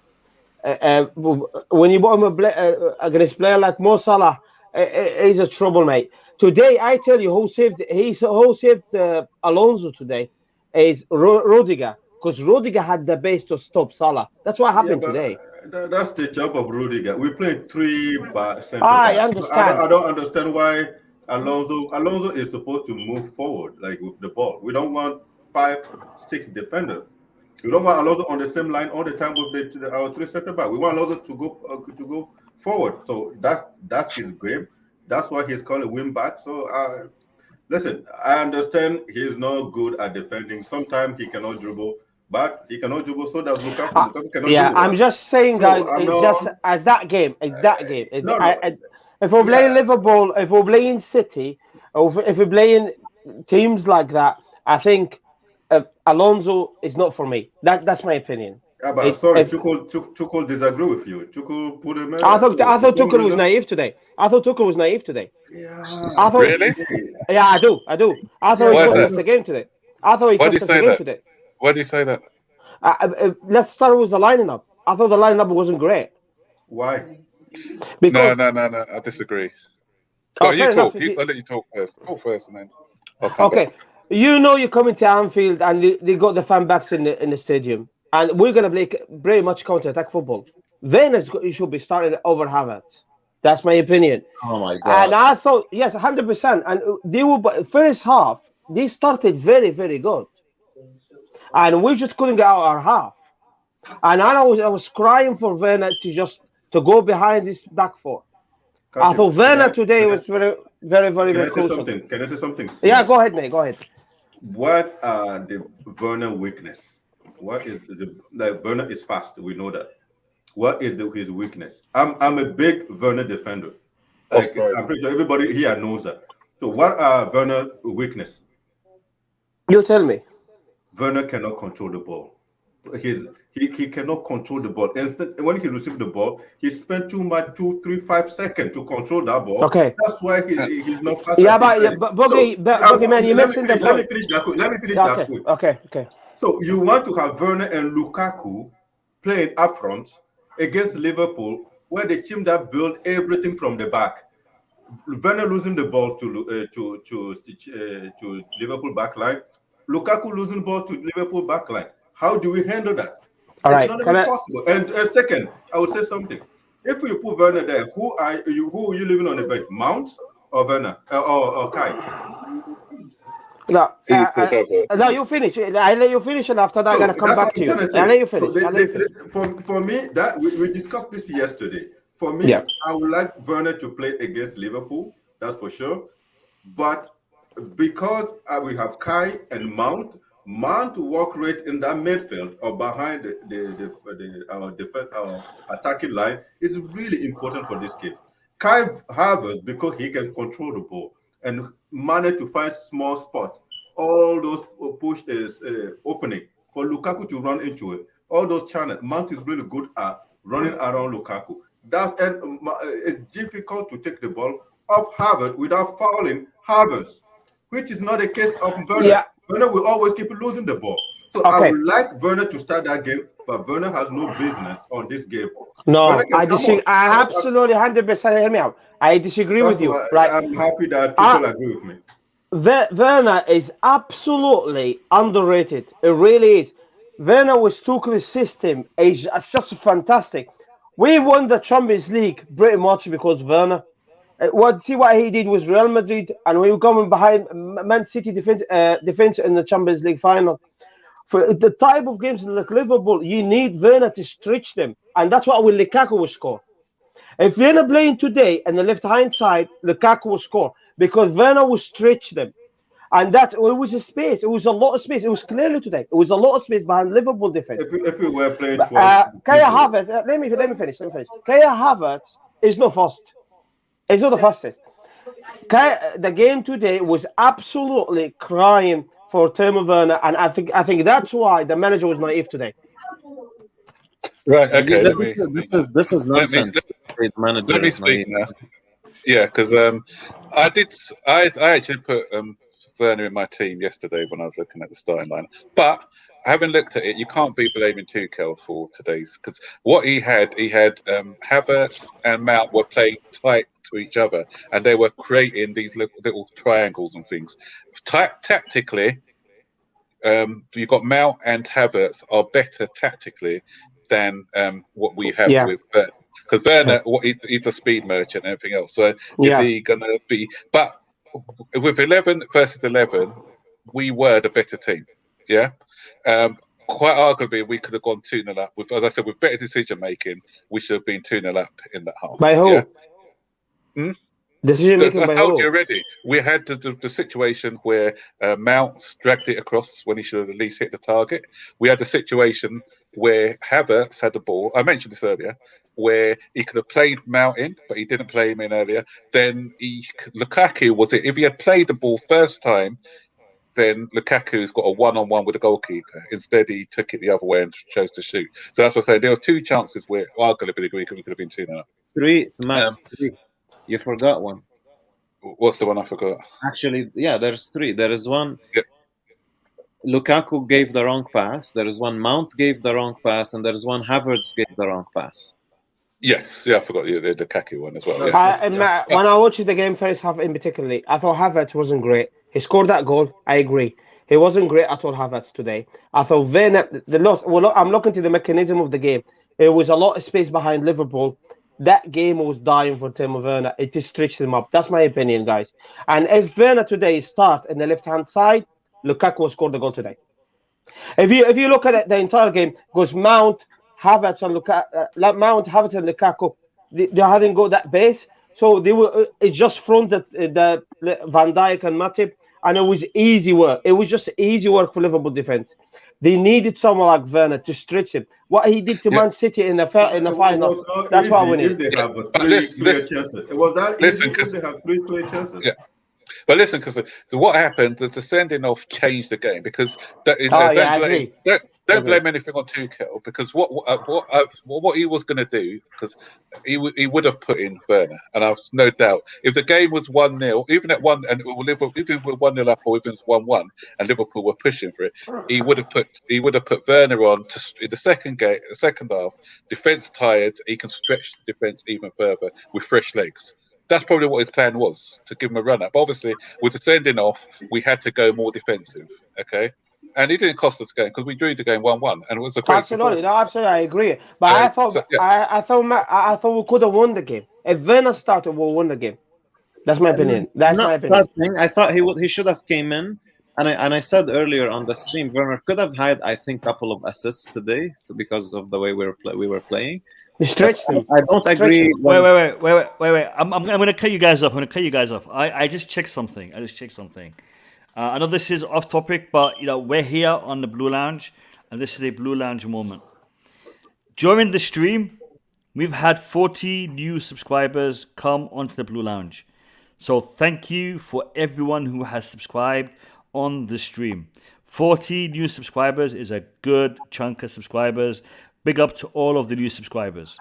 We are literally 30 away from getting to 7,500. 7,500 is 30 subscribers away. So if you haven't subscribed, I'm in the chat, do it, and let's get to that milestone on the stream. That would be amazing, because that means 70 subscribers in the stream. So if you haven't done that, do that, and I know it would be a really good milestone to achieve. So for those who have subscribed, all 40 of you, is it 40 I said? Yeah, 40. Thank you so much. Thank you so much for your subscription. And I had to interrupt you guys to give you that good news. We drew against Liverpool, but we have done something good again on the Blue Line. So big up to you. Big up to the guys in the chat and everyone who subscribed. And can you stick up that 934 chat about Angel? That's a good one. Which one? Max is absolutely correct. Hey, listen. Angel has also become a moderator on the stream, and that is why she is bigging up the panel. Big up to Angel. Big up to all the new moderators: Sam, Angel, Brian, everyone who has become moderators on Angel the stream. become moderator because he is big enough, Max. No. Now she became a moderator earlier on in the stream, but now she's big enough, Max. And I have to say she's also not very fond of you because she's made some comments about you in the past that haven't been too nice. So Big up, it is what it is. I'm a fan of I'll take her off I'm liking her even more now. Boogeyman. I'm fond of you. Don't worry. Big up to you. Yeah, we love listen. you, big man. Listen. Before we continue the discussion, this panel, this is for the people who are joining the stream new. These are for the people who are watching the channel new. The panel that you're seeing in front of you, we are all Chelsea fans, including myself. All right, maybe I am a YouTuber. This is my channel. I've created this platform, but everyone you see here, we are Chelsea fans first. All right, so the discussion you're seeing, the debate you're seeing, none of us here are trying to talk down the club. We are all here as Chelsea fans. If I had a rival fan on the stream, I would tell you in the thumbnail, in the description, and I would even tell you every now and then. I just keep on reminding you. But everyone here is a Chelsea fan. So if we disagree, we're disagreeing because we want to see the best for our club. And I know that a lot of you guys in the chat are also Chelsea fans. Not all of you, but most of you are. And, I understand that we may not all agree on these points that we're making, but we all agree that we want to see Chelsea succeed and become, a bigger and better team than they are today. And, we're not so small right now. We're the champions of Europe. So getting bigger is always going to be our goal. I think I cut off Julius. Did I cut you off, Julius, or did I cut off Kasim? I don't remember, to be honest, but I wanted to tell you, if we can talk about the transfer window a little bit. You want to go on to the transfer window? Shall we give the transfer window a good chunk of time? I mean, we talked yesterday. All right, Julius, take us away, man. Take us away. I'm actually going to go on Twitter and check out what's going on. It's actually related to the game in a way, regarding tell me. the death. You mentioned something earlier, or someone said they would like to go for Bissouma or something. I think it was Kasim who talked about Bissouma. Yeah. So don't get your hopes that high, because if we're gonna go and negotiate for something like that as well, it's gonna take us probably 2-3 months to get it done. Let's be honest. We're not gonna get that done anytime soon. Look at Conde's deal. We can't get it done. Look at Saul. I don't know. I haven't been following that much news recently. It all collapsed. I don't think we were 100% interested in Saul. I think we were. The opportunity arose, but watch out for Tchouaméni. I reckon we'll be going for him. Sure. Because with Monaco out of the Champions League now, I think we've probably turned our attention. I don't know. I haven't got any inside information. It's just a gut feeling that I think we've turned our attentions to him, and it's us who pulled away from the Saul deal. Well, look, do you think that we are running the risk of being like a broken record with this party line of, we weren't interested? I think Julius is very correct. Bobby, I want to ask you a question. Before we go away from the match and talk about the transfer window, I want to ask you a question. How favorably does the Sun newspaper view Chelsea Football Club? I don't read the Sun. It's garbage. Okay. Anyway, so yeah. No, I agree. But the Sun normally is anti-Chelsea, correct? Yeah. Yeah, we all agree. Yeah. Okay, let me show you something. Mm-hmm. Let me show you something. This is what is being tweeted by the Sun right now.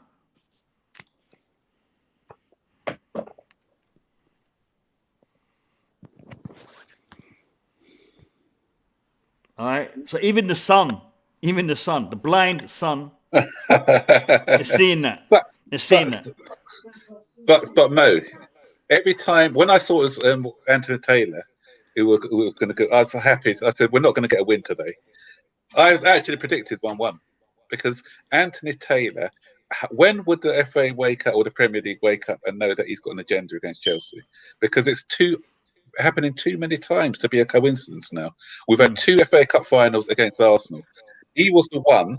who was refereeing our match against Tottenham, if you guys remember, when he gave Alonso a yellow card when the Tottenham keeper, it wasn't Lloris, it was their other Argentinian keeper at the time, he took him out, and it was VAR who had to give the penalty and overturn his decision. And then it was him again with the Son situation where VAR had to intervene and send off Son for that challenge on Rudiger. You know, I've yet to see him referee a match with Chelsea where he's given us a favourable decision. And even if you go to today's match as well, there were two. I know they were earlier on, but there were two situations where Liverpool should have got yellow cards for cynically breaking up when we had breakaways, and these weren't. These were cynical fouls. We should have been yellow carded. Listen. Fabinho made 2 rash tackles, and he also, I think it was a Fabinho or was it Matip who brought down Havertz? Matip, okay. And then you got Mo Salah kicking the ball away, descent, right? And what more do you want? What more do you want? I mean, what does Liverpool have to do? They can't even buy a yellow card. Like, that's how ridiculous it is. You know what pissed me off, Mo? What pissed me off is the pundits. I think I was watching Glenn Hoddle and Michael Owen on the Zone, and he's like, unfortunately, it is very unlucky, but it is a red card, but it is very, very unlucky. It's a little bit harsh. Like, come on, when are these panelists? Michael Owen's a Liverpool man, though, isn't he? I know, but when are these ex-footballers, or football legends going to have a little bit of kind of grow a pair and say it how it is and just say that this is not a red card? It shouldn't be a red card. The only one was Hasselbank, wasn't it? Because obviously he's an ex-Chelsea. Hasselbank said it during the half-time on Sky. Because as I said, they don't understand the game, because obviously his motion, he's you can't, he's putting his knee towards the ball and his hand is going to move with it. He's not a robot. Yeah. Anthony Taylor is a new Howard Webb, basically, maybe a little bit worse as well. He is absolutely disgusting to watch. I cannot stand. He cost us so many games already. We lost trophies because of this guy. It's just unacceptable, man. You guys in London, do something about this. How can he get away with it? All right. Listen, people. Relax, chill out. Yeah, Bobby was saying something, and I cut you off, mate. Yeah, going on. Go for test. Do something. All right, listen. I'm moving Julius off the stream. That's it. We're done. Julius, bye. I'm joking, Julius. Now you're back. All right, Bobby, what are you saying, man? Yeah, I was saying, although before that, I do agree about Anthony Taylor. And even when he's doing VAR duty, he calls against Chelsea. So there is a major problem there. But what I was saying about Julius and to support Julius with the transfer market, and something that we just keep brushing this under the carpet, and I think it's not right. We have a problem with doing deals quickly, doing the right deals quickly. Now, I understand the due diligence. I understand sometimes there are certain things you have to take into consideration before going for a deal. But whenever we earmark a deal, we can talk about it for months before it happens. I mean, Rudiger, clearly in the left centre-back position, he is our best option. We're messing around with his deal, maybe haggling over a couple of thousand here and there, because by the time a new contract for him finishes, he'll be over 30. I mean, this is ridiculous. It's not objective. It is slowing down the progress of the team. Rudiger's contract should have been signed by now. Give this guy, he's 28 years old, give him the 4 years of his prime defensive career. If he wants 200k a week, I would consider it, because really, what choice do we have? Who else do we have in that position? His physicality, his speed, his timing, his motivation for the rest of the team. He's valuable. As well. Yeah, he's passing. Just sort it out. What is this? We've been waiting for months for it to be sorted out. Kante, for months for it to be sorted out. The CDM position, months and months and months. Oh, we're going to sign this one. Oh, we're not going to sign this one. Oh, we're not going to sign this one. Eventually, if, and that's a big if, we get someone, then we come out with a smoke screen. oh, he wanted, for example, 50k a week, and Marina has now got it down to 25k a week. I'm sick of this talk.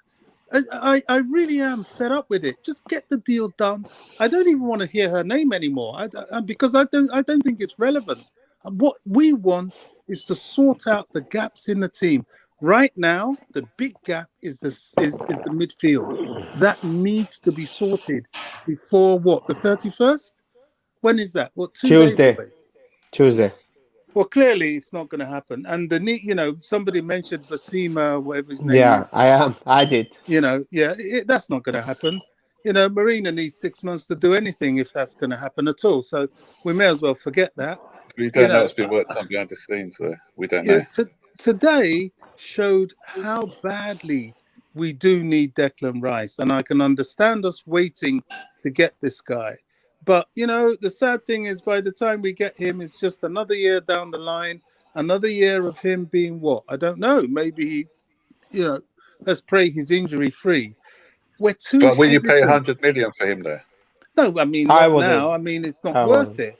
But I think the point being wait,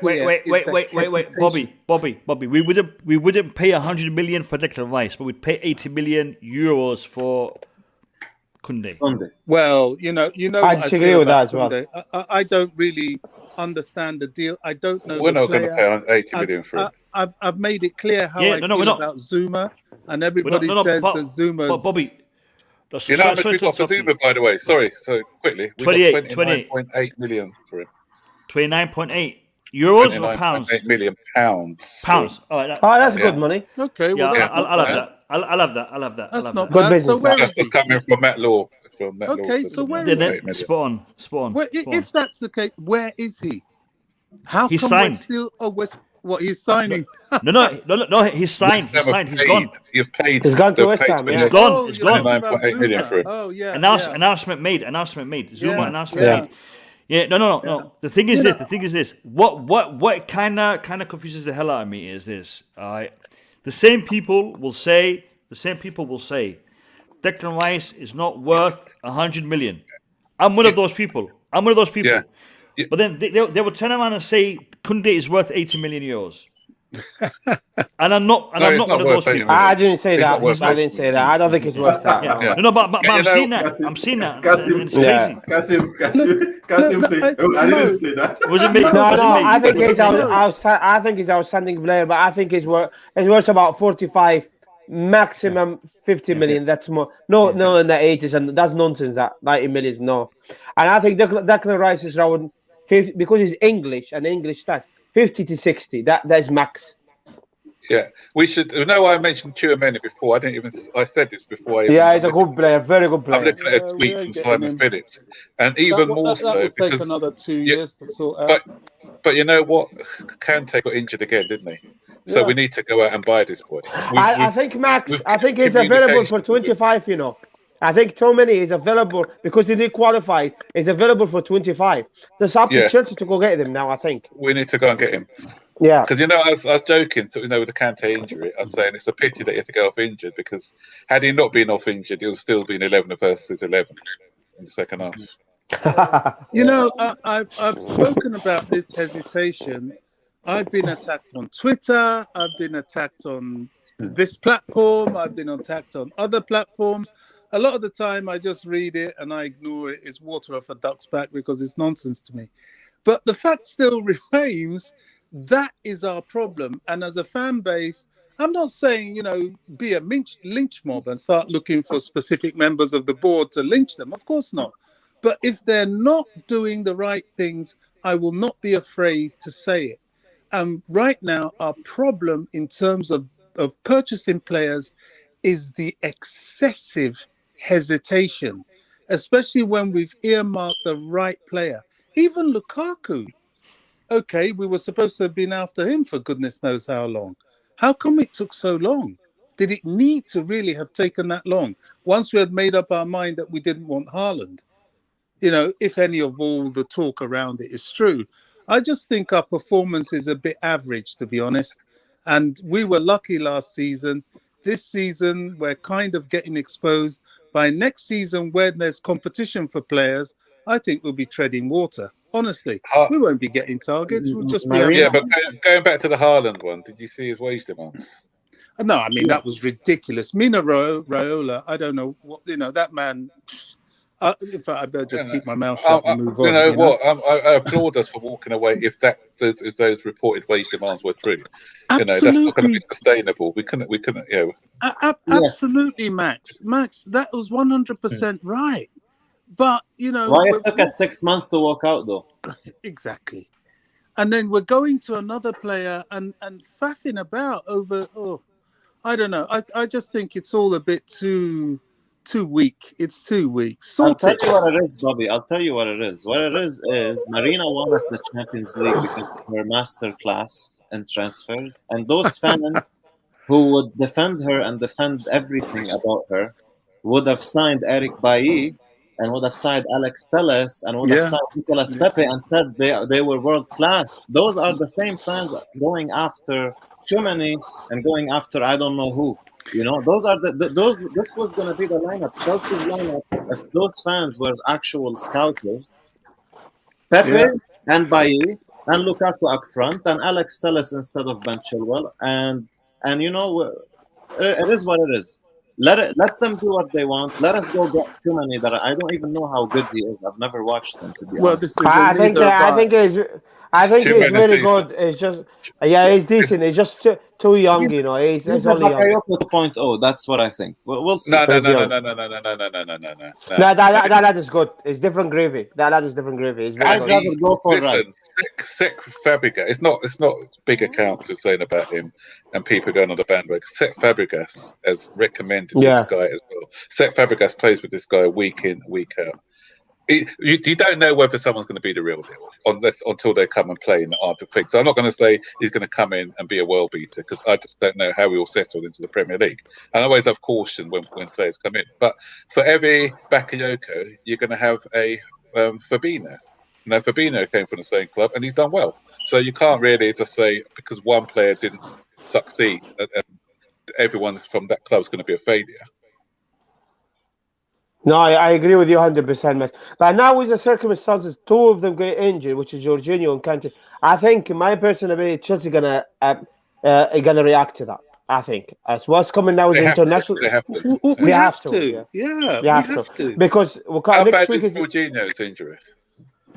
I don't think they look bad, but these are indicators that throughout the course of this kind of season, these guys aren't always going to be there.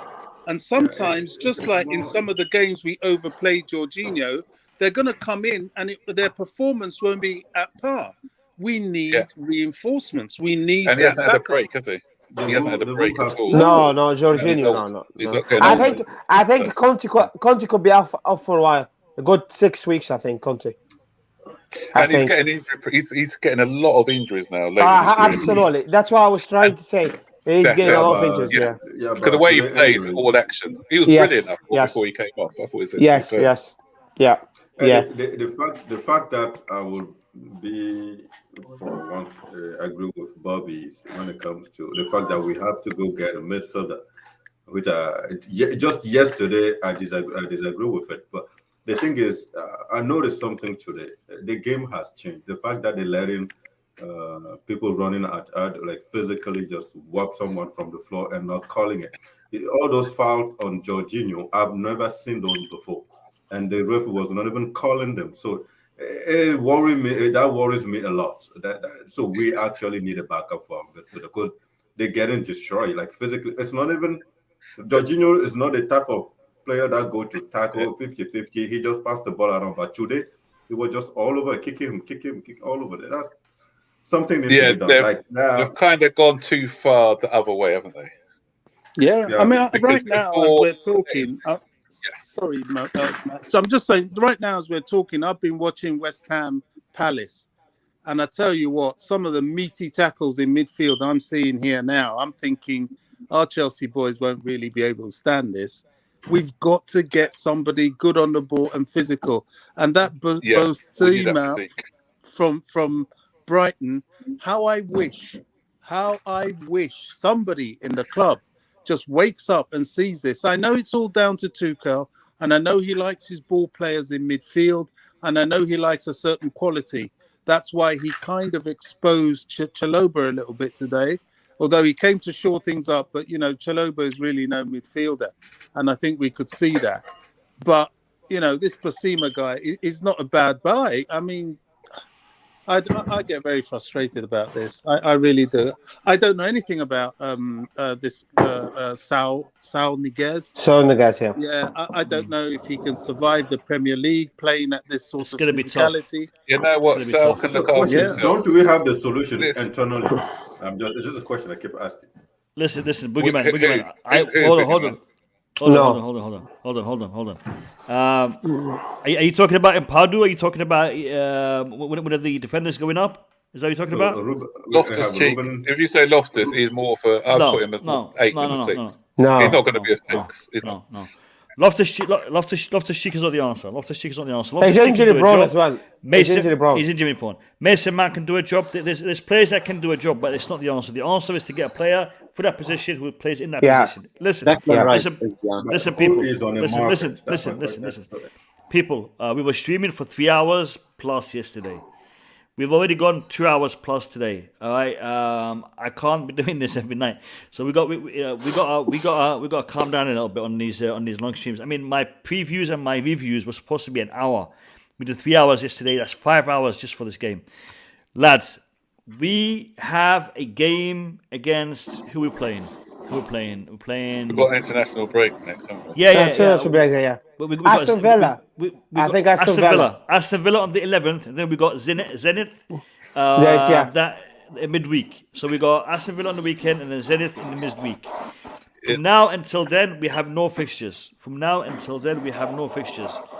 Guys, I'm getting feedback. Can you please put your mics on mute? We have the international break. So we've got a massive gap. I will be trying to provide you with special content in this period. Okay, I will not be streaming daily like I do during the games, but I will be trying to get on some special guests if they accept my invitation, because not a lot of people want to come on the Blue Lounge for some reason. I don't know. It might be the panelists, it might be the people in the chat, but I have been trying very hard to get people to come on the Blue Lounge. And I do, and I do want to bring you some special guests to discuss Chelsea topics with you. Now, this is an invitation to any one of these big YouTubers who are who may be watching this stream or maybe watching it as a video later on. If you wanna come on the Blue Lounge, all you gotta do is DM me, send me a message here, there, everywhere, and I'll be more than happy to have anybody on here from the Chelsea social communities, Chelsea YouTube, Twitter, Instagram. If you wanna come on and discuss Chelsea topics with the Blue Lounge community, you're more than welcome. And I will be contacting a lot of them directly through this period. Hopefully, we'll have some people here for you guys to talk to. So content will continue on the Blue Lounge. It's going to be a little bit sporadic. So make sure you've turned that bell notification button on, lads. To get the content, turn that bell notification button on to know. Because I stream normally at 10 p.m. But sometimes I'll come on earlier. Sometimes I go on even later. I've had a couple of late night streams that some of you guys didn't know about. So make sure you have that bell notification button on. Also, a little bit of a statistic for you guys. Only 33% of my viewers are subscribers. So 77% of you have not even subscribed to my channel. And you're watching this, subscribe. If you watch Chelsea content, please subscribe to the Blue Lounge. I'm going to give you guys all 2 minutes to give me your final thoughts. Can I go first? I'll let you go first, Max. I'll give you all 2 minutes to give me your final thoughts on this game and Chelsea moving forwards. And we'll start with Max. Yeah, as I said before, after watching today's game, I'm not worried because we went to Anfield. We did okay against with the Cop, the Liverpool Cop and everything else. 10 men, and we still managed to come away with a result. Which is a positive from last season. I'm just after Bobby. Thank you, Bobby. I just turned over to the West Ham Palace because that's the game of the day on Sky. We're talking about midfielders who could do a job, and Boogeyman, you're asking for it. I've just seen a worldie from a guy who we've loaned out in the name of Conor Gallagher, 6 foot, physical. He scored 2 goals for them today. Their second goal, if you haven't watched it yet, go and watch that second goal. Class second goal. I watched it, yeah. Yeah. This guy, he impressed me at West Bromwich Albion, and he's looking decent at Crystal Palace as well. So he's one to keep an eye out for. I feel that we can probably go out to get. Having said that, we do need a strong defensive midfield. I agree entirely with what Bobby's saying. You know, especially with the injuries that we're getting, if we can get a powerhouse in midfield, then I think that, and obviously it looks like Koundé's on his way. Then for me, that will complete the window and make me even more confident going into the rest of the games for the rest of the season. But onwards and upwards, I'm okay. You know, obviously we want to win every single game, but today I thought was a positive. Apart from absolutely, yeah, 100%. Yeah, Max, a draw is a good result. I would have taken that before kickoff. Considering the circumstances, I think it was a good result as well. Yeah. So, people, the Burton Bowlers.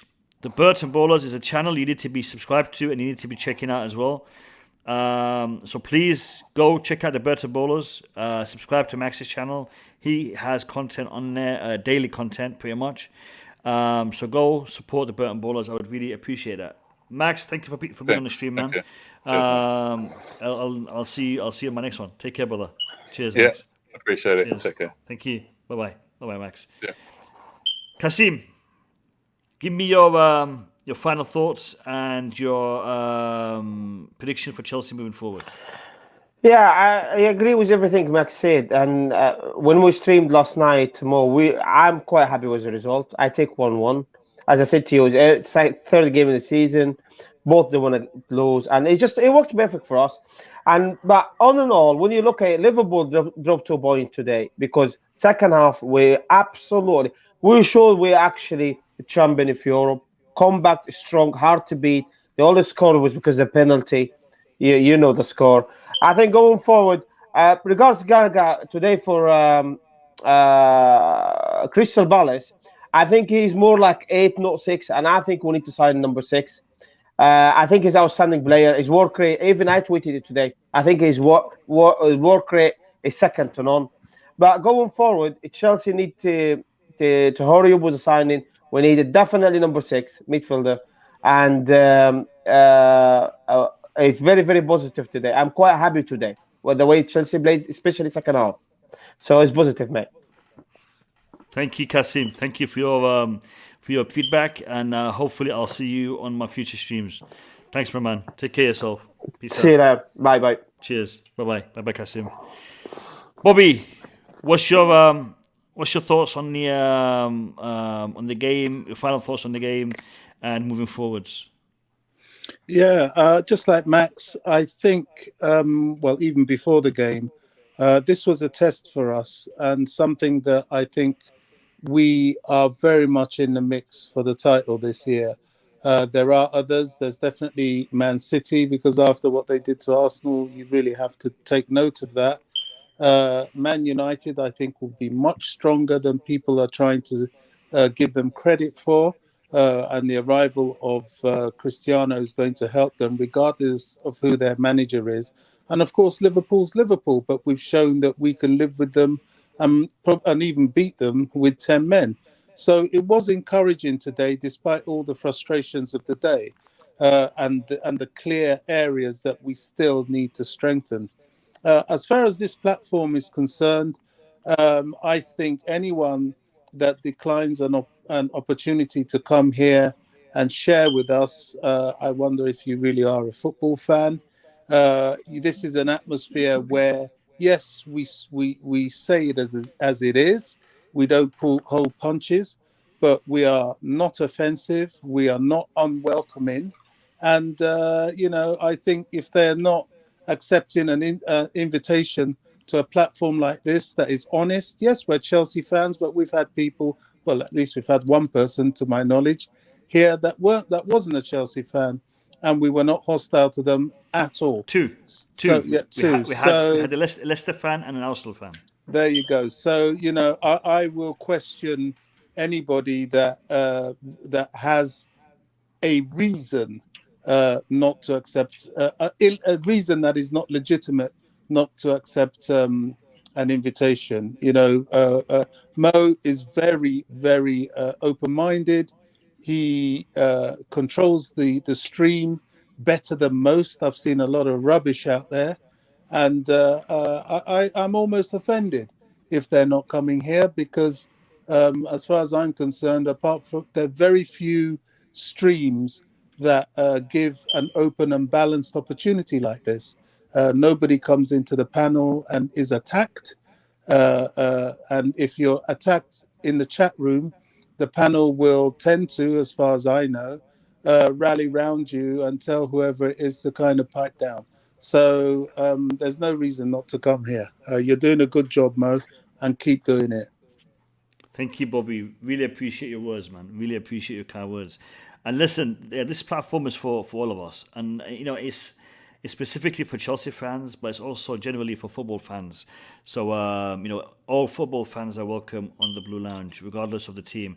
And yesterday we had a lot of fans from Liverpool, a lot of fans from Manchester United, because the topics were varied, and they had a good time. I got some very good feedback from people from different clubs yesterday. So, yeah, thanks, Bobby. Appreciate you, my man. Have a good day, and I will see you in my next stream. Take care of yourself. Yeah, take care, guys. Cheers, Bobby. Thank you. Eric Blue, your thoughts? My thoughts. I'm still discontent with the result. I know it sounds, it doesn't sound like the best kind of thing to say, but it's just the reality. Like, based on the context of what we saw, we should have won. So it is what it is. We have to move on. I've already moved on. Does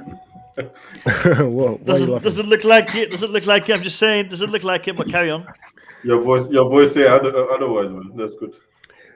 No, I'm just yeah. Look, it's been a long day, man. I'm not. I'm a bit tired right now, and I'm tired of we have to, you know, we have to endure referees like Anthony Taylor, you know, and the decisions that they make. It is what it is. You know, I don't like it, but we have to move on. We played well, you know, taking everything into account. I will still disagree with Mr. Boogeyman whenever he says Lukaku's first touch is crap.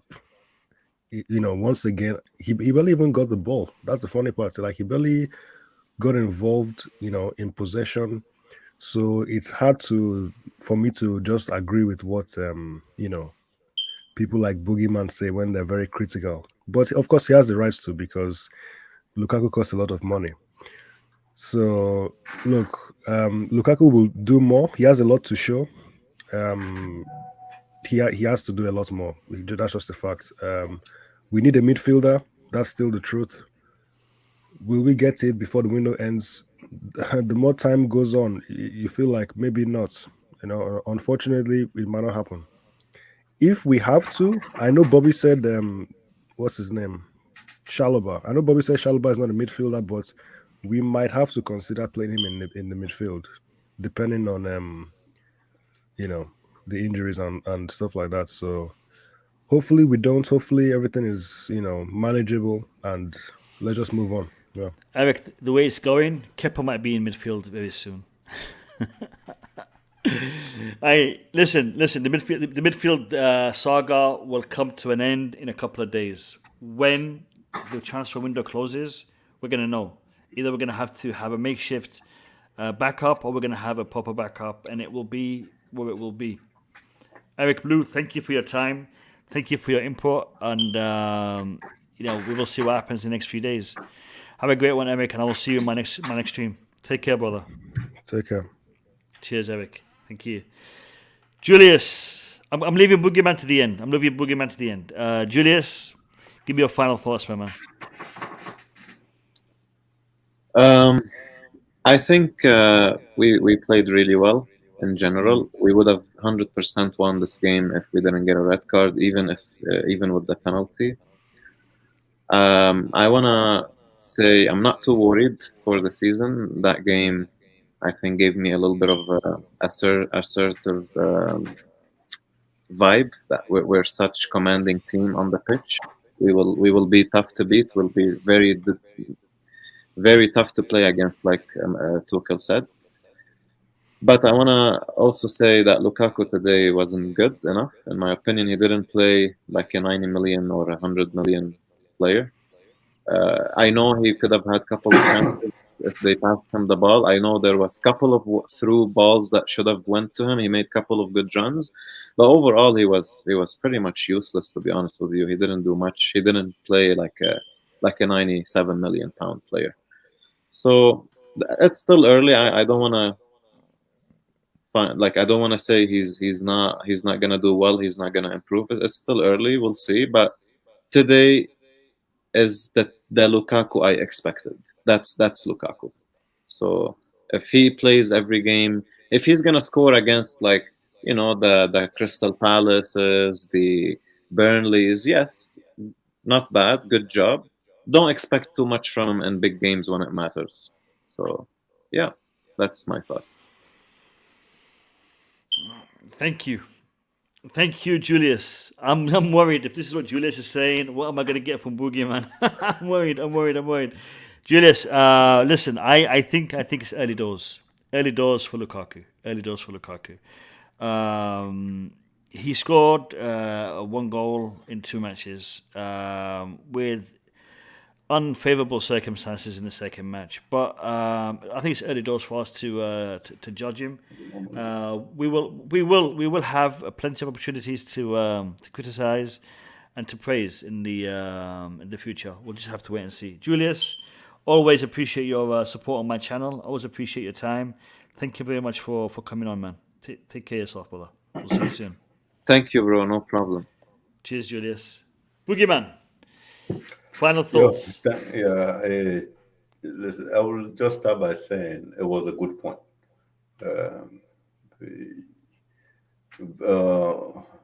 Like looking at the circumstances, 1 point against Liverpool at Anfield is amazing. But it just comes to the fact that it was our defensive performance, pretty much 8 players and the 11 achieved that result. That's my view. Anyways, out of 9 players in achieved that result. I think I will try to be positive today in a way that we've seen some good stuff that this team can hold on to the results, and that is actually amazing because after the game we played against, I think it was West Ham last season, where we've been turned over by West Ham because we lost a player. That was shocking. It was Chelsea. Even if we play 10 against 11, if we play against a bottom team, we should not be losing those games 5-0 or 6-1. Or that it didn't make any sense. That was one time that I doubt Tuchel, a mastermind, or what he can do to improve this team. But today, he proved that this team can hold up to results. So I'm actually happy.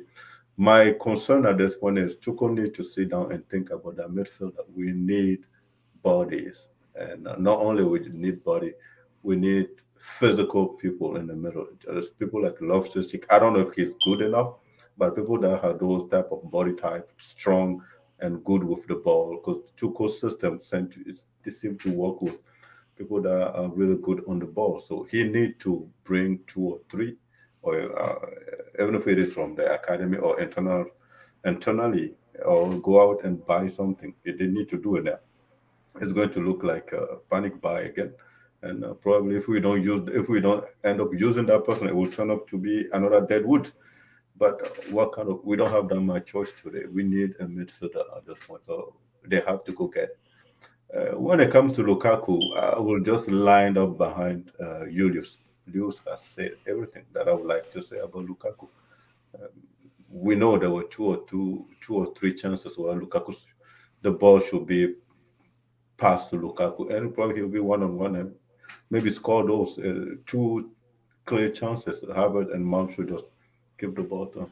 But other than that, he needs to improve. But as soon as I use that improve word, in my mind, it turned that why would I, as a Chelsea fan, use the word improve with a player that is 28 years old and that we spend close to 98 million pounds on? It just does not make any sense. If I want someone to improve, then I will go get someone younger. We went to someone who have experience. That should be the one who hold, he should be the one. What's the term? He should be the one carrying us in those type of situations. He didn't do it today. He didn't even try to do it at all, or he doesn't have the competence, or he doesn't have the talent to do it today. So I'm not sure what to think about Lukaku. Those type of situations going to happen because there's more than one referee in the EPL that doesn't like Chelsea, don't like Chelsea. So what are we going to do? Lukaku has to improve, but I don't think a 28 years old striker with that much experience will improve.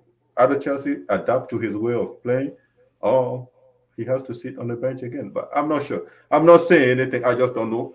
But when it comes to Lukaku, I just think he didn't deliver to it at all. Time will answer all the questions, Boogeyman. Time will answer all these questions. Yeah, and I think we'll see. We'll see a lot of these questions answered this season. I think we'll see a lot of these questions answered this season. Thank you for coming on, Boogeyman. Much appreciated. Yeah. Always a pleasure to have you on. Always a pleasure to have you on. Man. So midfield needs to be solved. Thanks for having me, man. Thank you. And the other thing is, Bobby said a lot. You've been doing a lot of stuff, and we appreciate it. And anybody that decline your invitation, I just don't know. Maybe a dress code. Do we all need to be looking somewhere that someone? I don't know. But anyways, it will get better. Just keep pushing it, and it will get better. It's just a matter of if we work hard, the result at the end anyway. So don't give up and keep working, and we will be behind you anyways. Much appreciated. Much appreciated. Thanks for having me, man. Thank you, Boogeyman. Appreciate you. Thank you. Thank you very much. Guys, in regards to this comment by Swoopstar, I will be working to organize a deadline special. I might be doing something for the deadline day, just before the deadline day, a couple of hours before it, maybe an hour after it, to conclude it. But we will be discussing the transfer window, and we'll be discussing it as a whole, not just from the Chelsea perspective, but from the Premier League, the big clubs in Europe, Paris Saint-Germain, the other clubs, and what have they done in this window? How has it panned out for them? We'll be doing that. And I'm just talking with my boys right now. I'm going to bounce some ideas off them, see what they think, see what they feel, and then we'll come up with a transfer day special. That is something in the pipeline, in the pipework, in the pipeline. Yeah, in the pipeline. So we'll be doing something like that. Always a pleasure to have you guys on. We didn't hit. I think we didn't hit 150. Did we hit 150? No, we're on 125 likes for the stream. 125 likes. If you haven't liked the stream, I'd like you to hit that like button on your way out, and hopefully we'll get these likes bigger and better with the streams. Thanks for everyone who's watched my stream. Thanks for everyone who has liked, subscribed, and also the ones who have disliked. Thanks to everyone who has taken part in my stream. I will see you all very soon. Have a great night. Take care of yourselves. Peace out.